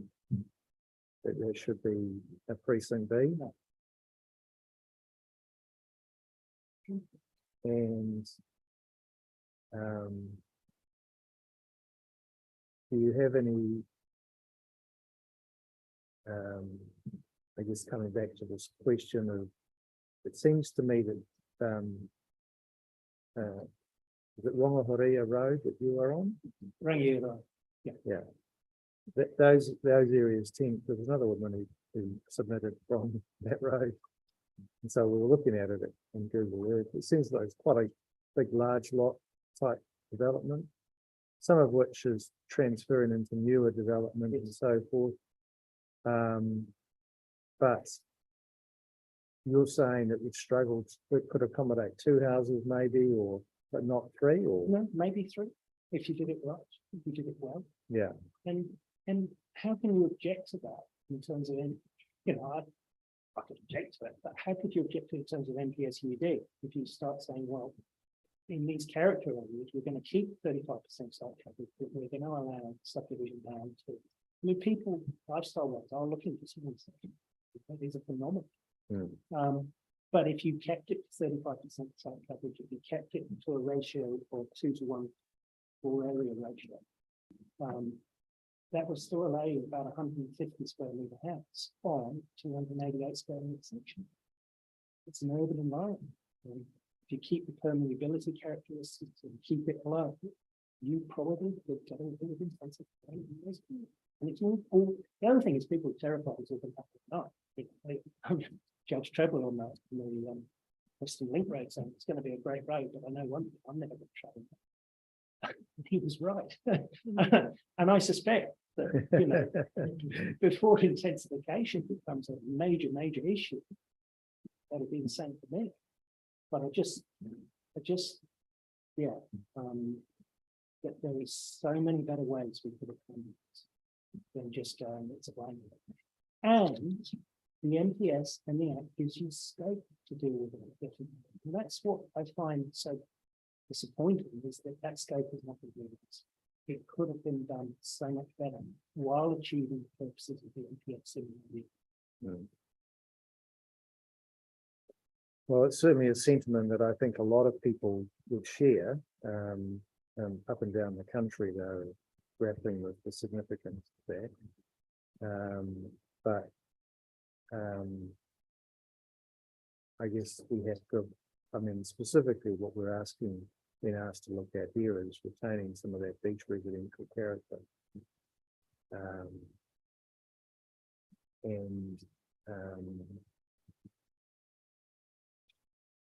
You've given us a lot of food for thought and quite a detailed form of reasoning. So it's not a lot of law in that. I'm afraid I was more concerned with the facts. How to approach this and logical stuff like that. yeah, and you've, with respect, done that extremely well. I've found it a great assistance to go through that. It's obviously a very big community service because, you know, Well, you've articulated in a way that perhaps other submitters have touched upon, but not the same depth. yeah, well, sometimes you just have to say something. So we're very grateful and we'll certainly reflect on that. Thank you. Thank you. Appreciate it. Thank you. All right. I think we did have a 15-minute break, and then we've got Brent and Leanne Morris. Are you here? Right. Sorry? Oh, that's what I was looking. Yeah. Yep. Right. Okay. Thank you.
Okay.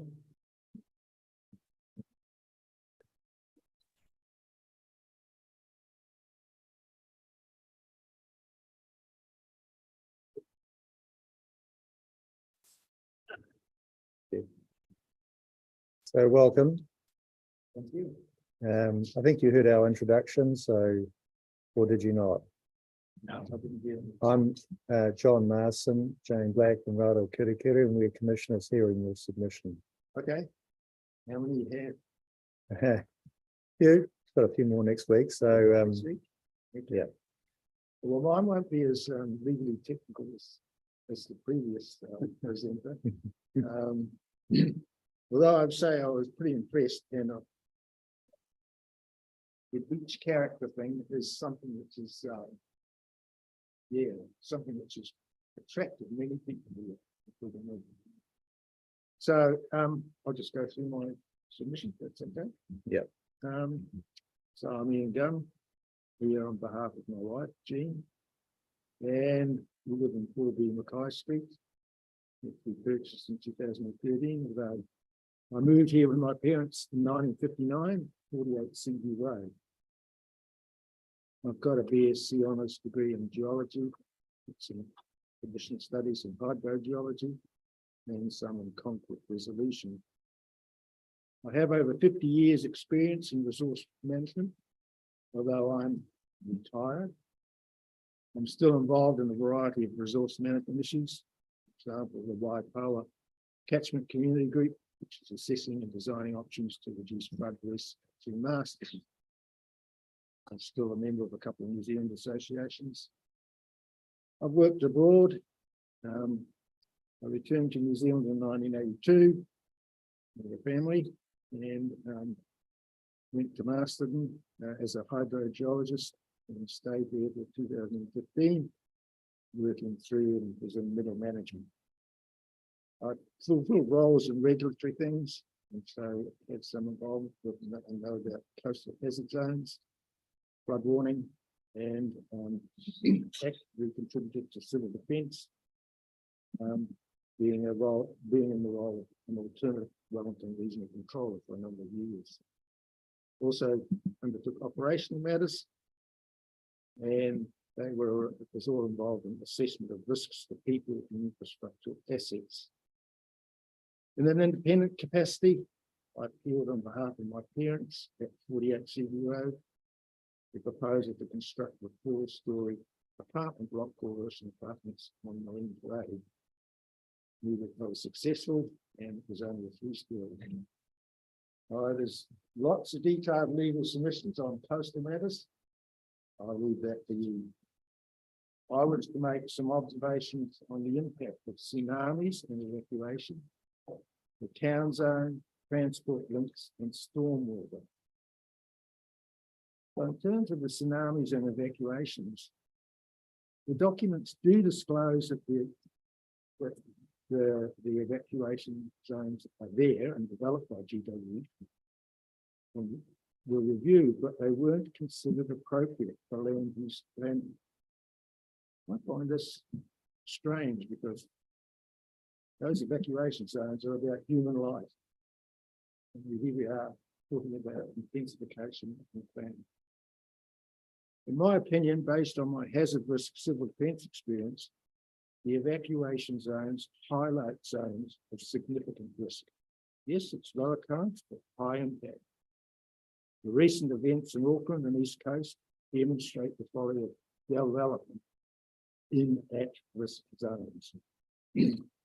Furthermore, I've read a report prepared for KCBC by geoenvironmental consultants titled Tsunami Hazard and Risk, which has not been reviewed as part of the plan. I inserted the executive summary and I'll read some sections from it. Contrary to general thinking, Kapiti Coast has a relatively high tsunami risk level, with 6 0 to 5 meter tsunamis recorded since the 1855 earthquake, yielding a return period of about 1 every 24 years, and 5 greater than 5 meter tsunamis in 2,000 years, giving a return period of about 1 every 400 years. These calculations have implications for coastal development. In short, all urban areas immediately adjacent to the coast are at a relatively high risk of inundation. And coastal development within a few hundred metres should be undertaken with caution. Similar care should be given to development along waterways up to about a kilometre inland. At present, there are insufficient data available to be able to assess the effects of run-up along waterways, although we suggest that a general rule of thumb covering the majority of events would be in the order of a kilometre. And towards the end of that paragraph, there is a need for an inundation map to provide the template for an evacuation route map, emergency management purposes, coastal development planning, and to serve as one way of developing greater tsunami awareness throughout the community. If one assumes an average tsunami speed of about 500 kilometres per hour, you can't get to that speed along a public road normally. Most tsunamis generated by local fault ruptures would arrive within a matter of minutes. There would not be any effective warning time for the public. They are cases. The requirement from the council's perspective would be to ensure that the public is suitably tsunami aware in order to be able to take care of themselves. It is the immediate saving of life as opposed to property that is essential.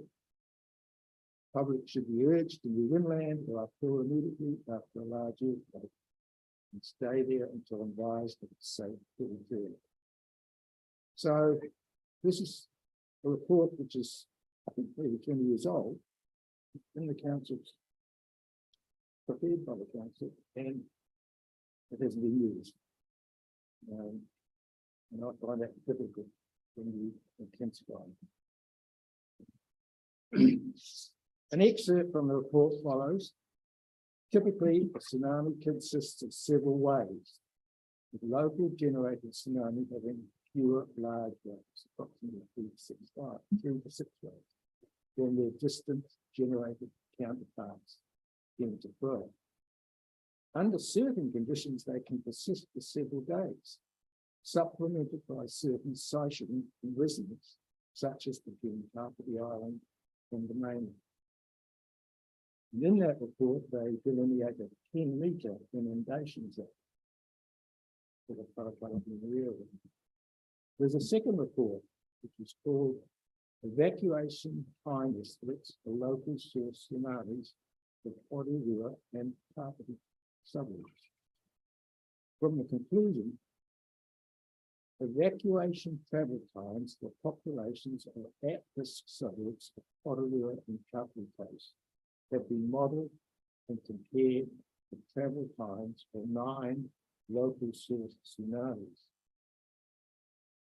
The results indicate that evacuation travel time for several suburbs exceed the travel time of the 1 metre local depth threshold in some scenarios. So, which means you can't get away from the tsunami. Tsunami travel times on the Kapiti coast are very short. One of these scenarios, an earthquake on the Mana or Fault, inundate much of the tsunami evacuation area. In this scenario, a significant number of people on the Kapiti coast have travel times that exceed the travel time of the model tsunami. So they're trapped, they can't get out. The evacuation travel time does not include the time for an evacuee to decide whether to evacuate or even preparation time. So in our household, when we were on a school house, at the Kaikoura earthquake, she rocked the house. My wife ran outside, I stayed inside, not doing second and then we had to decide whether to move or not. And We reversed at our drive, still had a discussion about whether to move or not. And in the end, we didn't, but there were traffic jams at the first roundabout at Hartley Road. So again, there's no way of getting that. So we'll go back, I'll go back to reading the seal. The evacuation travel time does not include the time for an evacuee to decide whether to evacuate or any preparation. This time, which may be up to 10 minutes following a large earthquake, exceeds the travel times of the 1 meter land threshold in the most at-risk suburbs. So the modelling has identified a number of suburbs where timely and efficient evacuation is necessary to avoid loss of life in local tsunamis. This information can be used to prioritise risk reduction and preparedness discussions and the development of an appropriate evacuation plans. They also suggest some more geophysical stuff. And I've already highlighted the issue of the current roading network doesn't allow people to evacuate. I raised the issue of the cause of the tsunamis, and they're generally generated by local earthquakes. And there's been recent research, and I gave the video to you, called the Coming Megaquake in New Zealand. A megaquake or a megatrust earthquake on the Pickering subduction zone in New Zealand has a 25% probability of occurring in the next 50 years. This is the first time scientists have been able to give probability for such an earthquake in New Zealand. Dr. Dan Bassett in the video states highly likely there will be big earthquakes in 50 years, 8 years, let's say. Another scientist states there's a 1 in 4 or 25% chance of an earthquake in the next 50 years. So we're not dealing with something which is away in the far distance. This is something which is threatening us now. I'll move on out of that area now. It's just how the coastal hazard line is mapped. It's basically a straight line. Some inundations with the stream, with the major streams. My experience is that wherever there is a breach in the foraging complex, there is a zone of weakness from both erosion and inundation. This can be seen at most stormwater outlets on the coast. Either the beach is scoured down following rainfall events, or the foraging is attacked following a high sea. That requires considerable maintenance. These outlets need to be identified and mapped, and people need to understand that there's a weakness in the foraging system. Stormwater. I strongly reject the planner's statement in my submission that just 30% of each property will be required to be left vacant. Stormwater is not an issue. I wonder if he has the experience to make such a statement. The recent rainfall event this week, with a maximum rainfall total of 33 millimetres an hour, or 45 millimetres over 3 hours at the airport, caused flooding issues in our catch the newspaper. I know without visiting the area where this is. 60 years ago, I woke up in our garage sleep out with 150 millimetres of water underneath my bed. So that's been a problem that's been there a long, long time. Papers highlight there is updating occurring on flooding and stormwater. It is obvious that there is an increase in intensification. There will be more stormwater ponding without extensive remodelling of the existing stormwater network, which is an impost on the current rate plan. I've attached a map, which is a more recent map produced by Greater Wellington on climate change regional factors. And this analysis, which doesn't include the intensification impact, highlights up to 2 metres of stormwater to extend east back up Carvey Road to the entrance to the golf course. The recent heavy rainfall events in Auckland and the East Coast with intensities up to 70 millimetres an hour and extended periods of heavy rain have overwhelmed the current stormwater system. Intensification will exacerbate it. Also, groundwater will be a problem. My flag, a newspaper article about that. You have more stormwater ponded. That means more water going into the groundwater. There are the problems with article and highlights. In terms of the designation as Taraparini Beach as a town centre, I don't support that. It has a village feel. I suggest if there is a need for a possible designation for a local centre, it be bounded by the 3 arterial routes.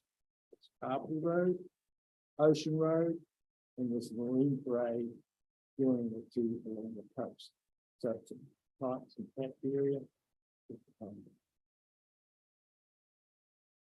An additional planning aspect in the creation of effective sustainable communities is the roading network. Key factor is to have free movement. This does not occur with today's population and roading network. Have you counted the number of traffic lights and roundabouts for someone to traverse to reach the Paraparuna railway station from the beach? At times it can take 20 to 30 minutes to effect this journey. That's with this population, without the intensification. What and how will the proposed increase in the population impact on traffic flows? I have seen no analysis of this factor.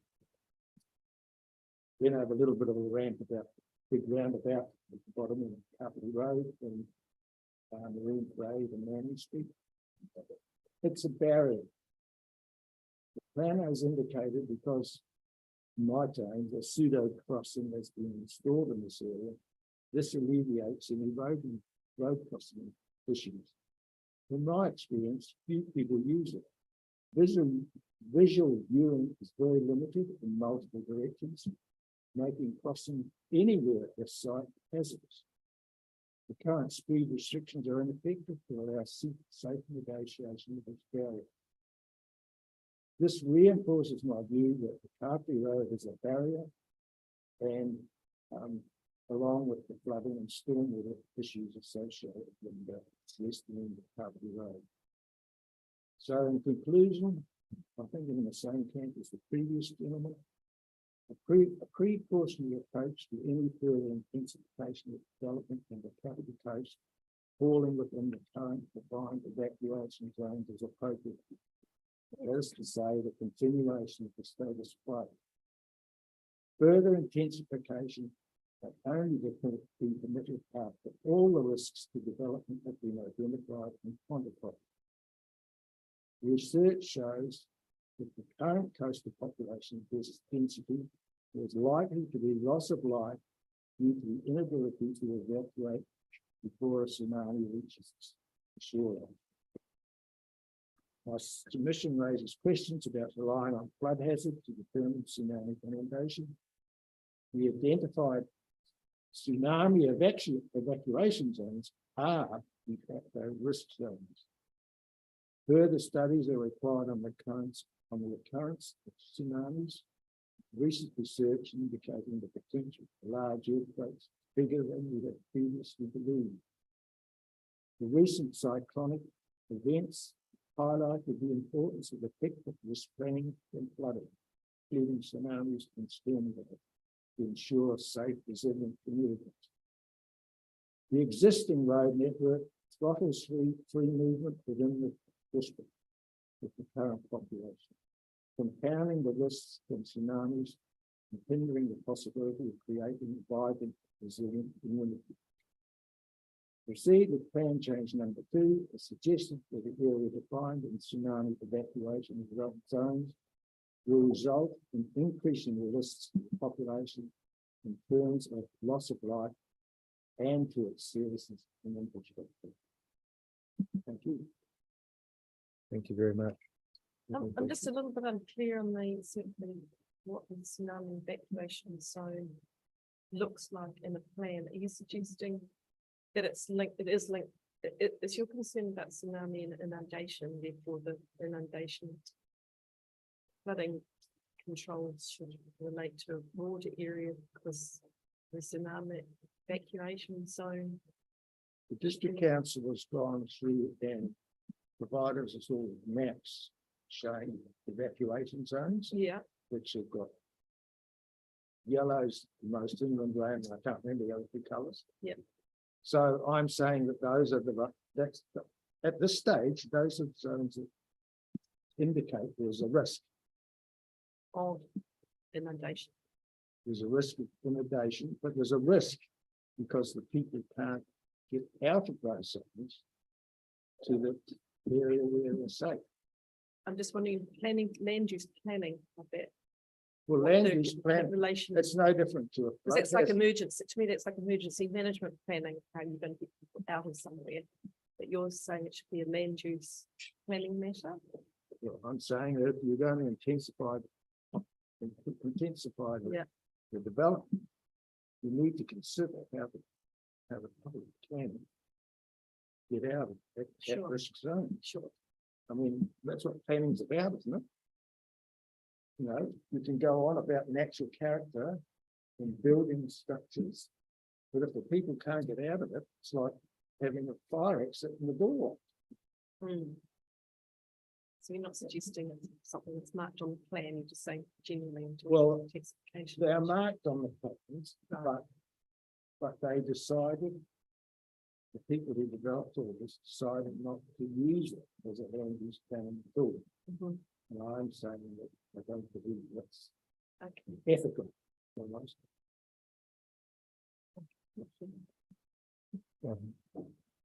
One question, and it's really no clarification.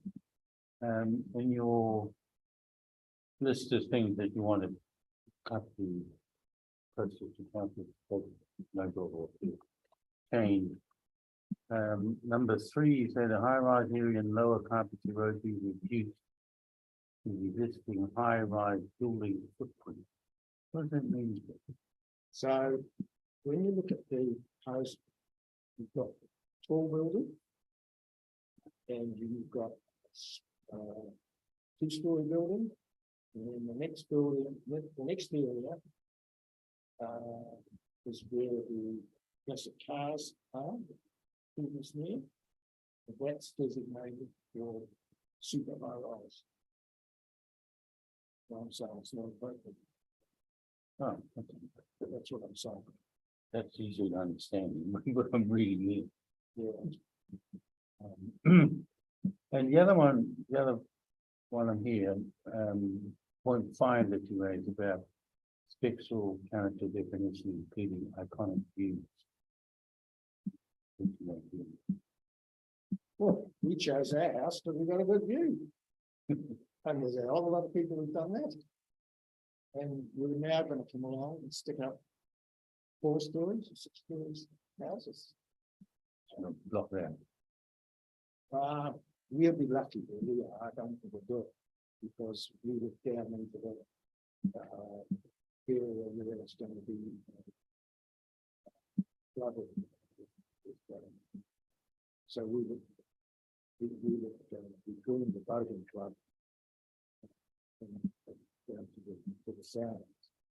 So it would be unusual, but I think I just want to make a point that you know, just as the previous gentleman talked about special character, that's part of the special character coming to live here is the fact that it's a set of dune complexes with houses, like a jigsaw, with trees around the jigsaw, which makes it pleasant environment. And some people can see the coast and some people can't. But they're still in an environment which isn't impinging, it's not towering over the top of it. And when we look from our house to the south, we see that lake.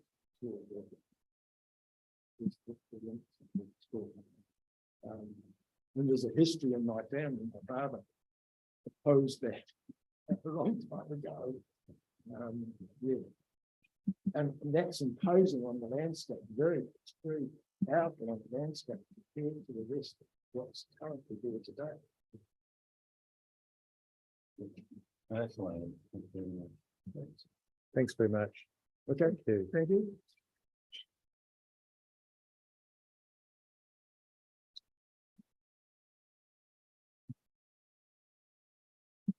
Right, so now we've got Megan George.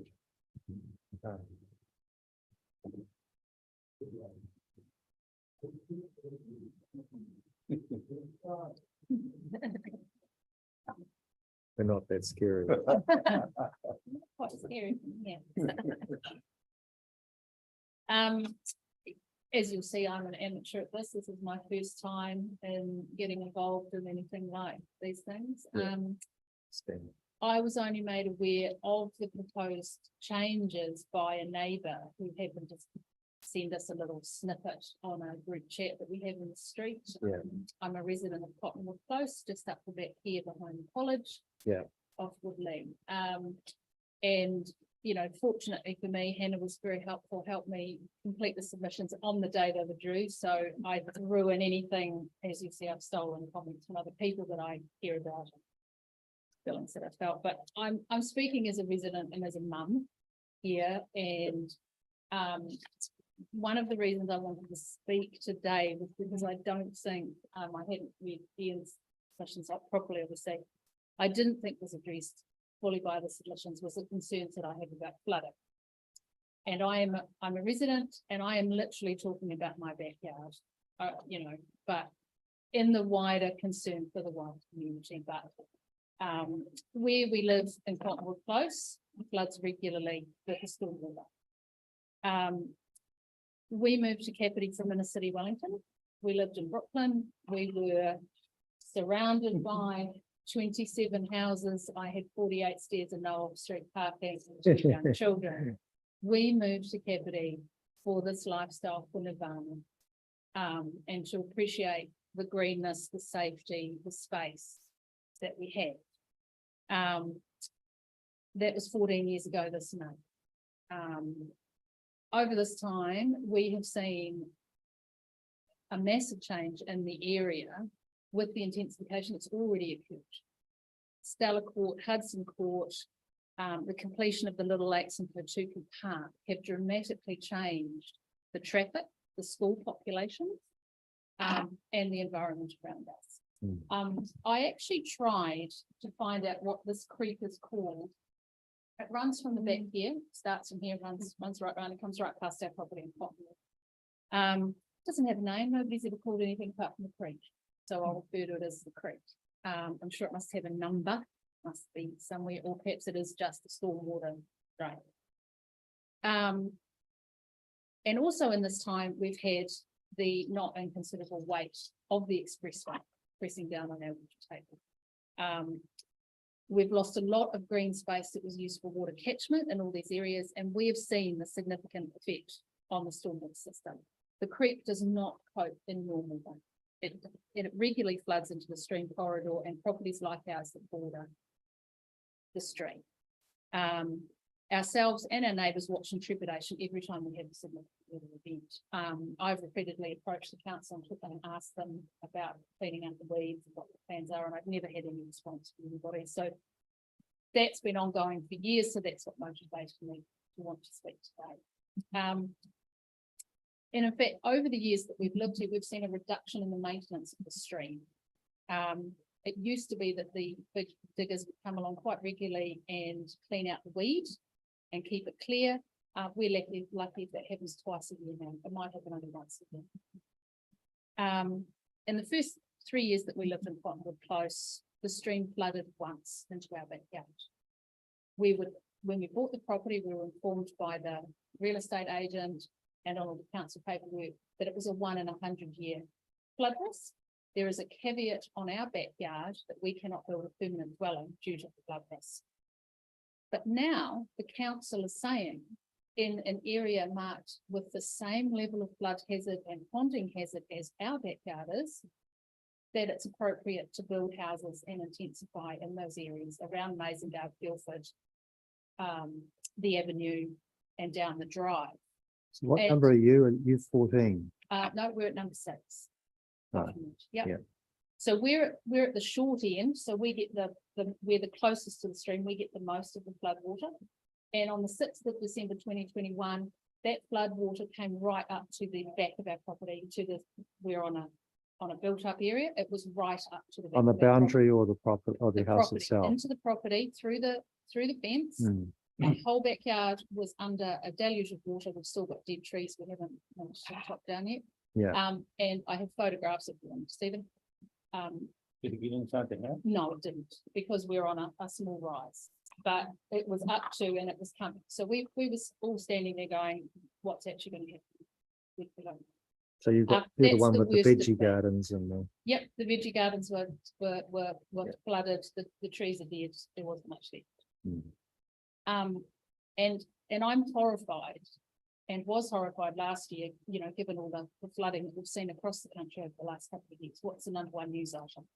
We've had South Canterbury, we've had Nelson twice, we've had Greymouth, now we've had the east coast of Hawke's Bay. Why would you want to intensify on these in these areas where it is already marked as flood prone?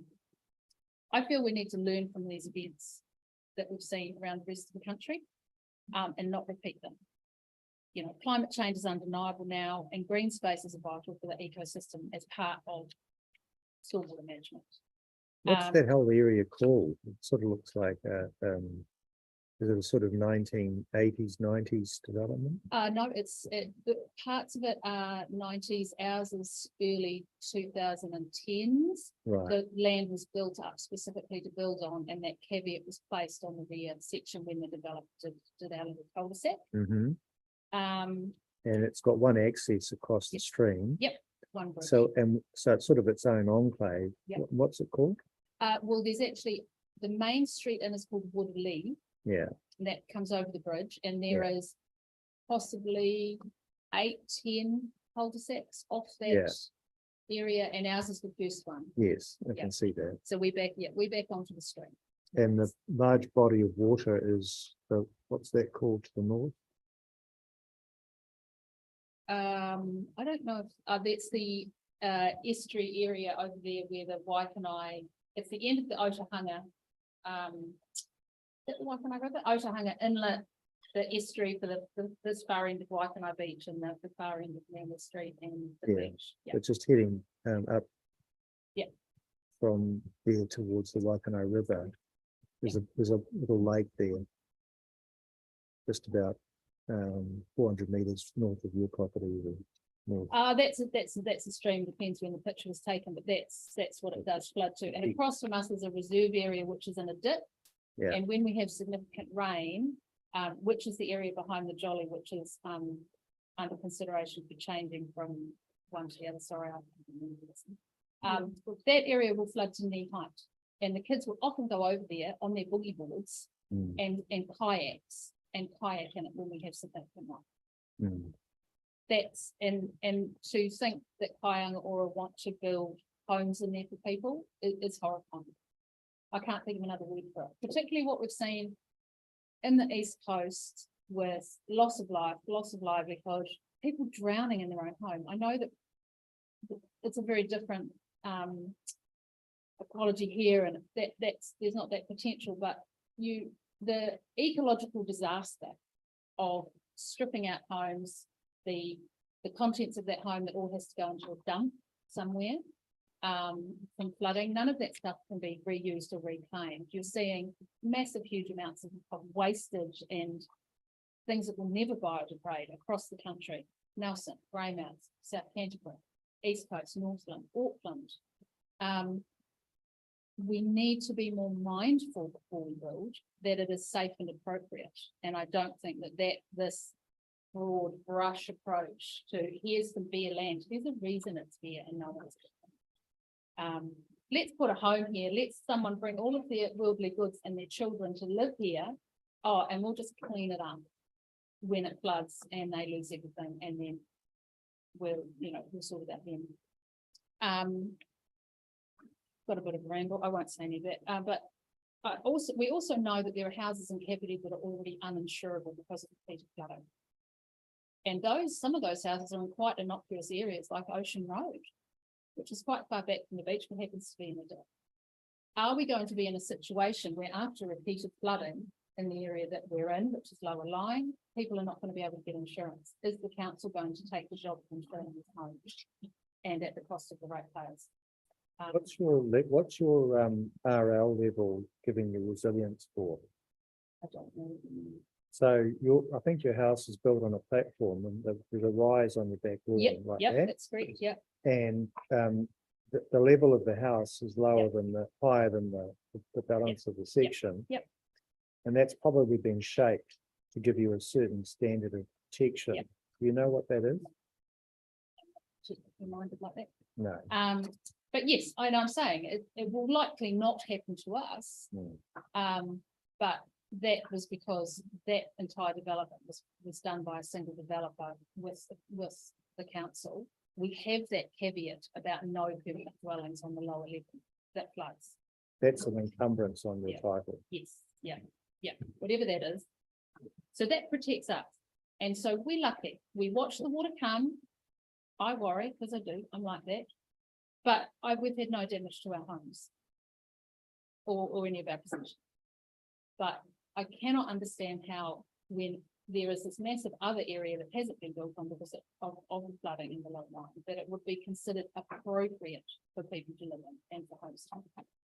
And I think we can't argue, as the gentleman said before, we can't argue against progress, we can't argue against the need for homes. But there needs to be a balance with safety and sustainability. And I don't think that this broad brush, massive rezoning of all these areas balances that. And that's really all I'm going to say. All right. I'll just check it. No, I don't have any questions, but thank you. No, I don't think we much. All right, well, that's been very useful. And you get a pass, Mark. Okay. I may not know that. Come back next week.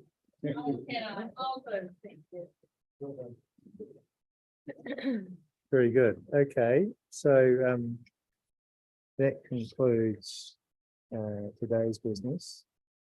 And we will adjourn and come back on Monday. Now, is there any housekeeping matters that we need to address for that, Hannah?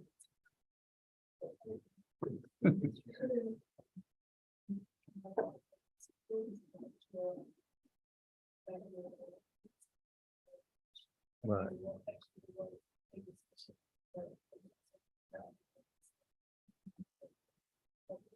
That's from probably Fern Tancock, is it? Yeah. So you've sent through that. So we've got the Mansell family after the morning break, Transpower after lunch, Arapatama then, and the fuel companies, and then Chris Turber again. Yeah. Oh, okay. Let me just check. I've got that. I'm glad I'm not the only one who's civil well, so Jules.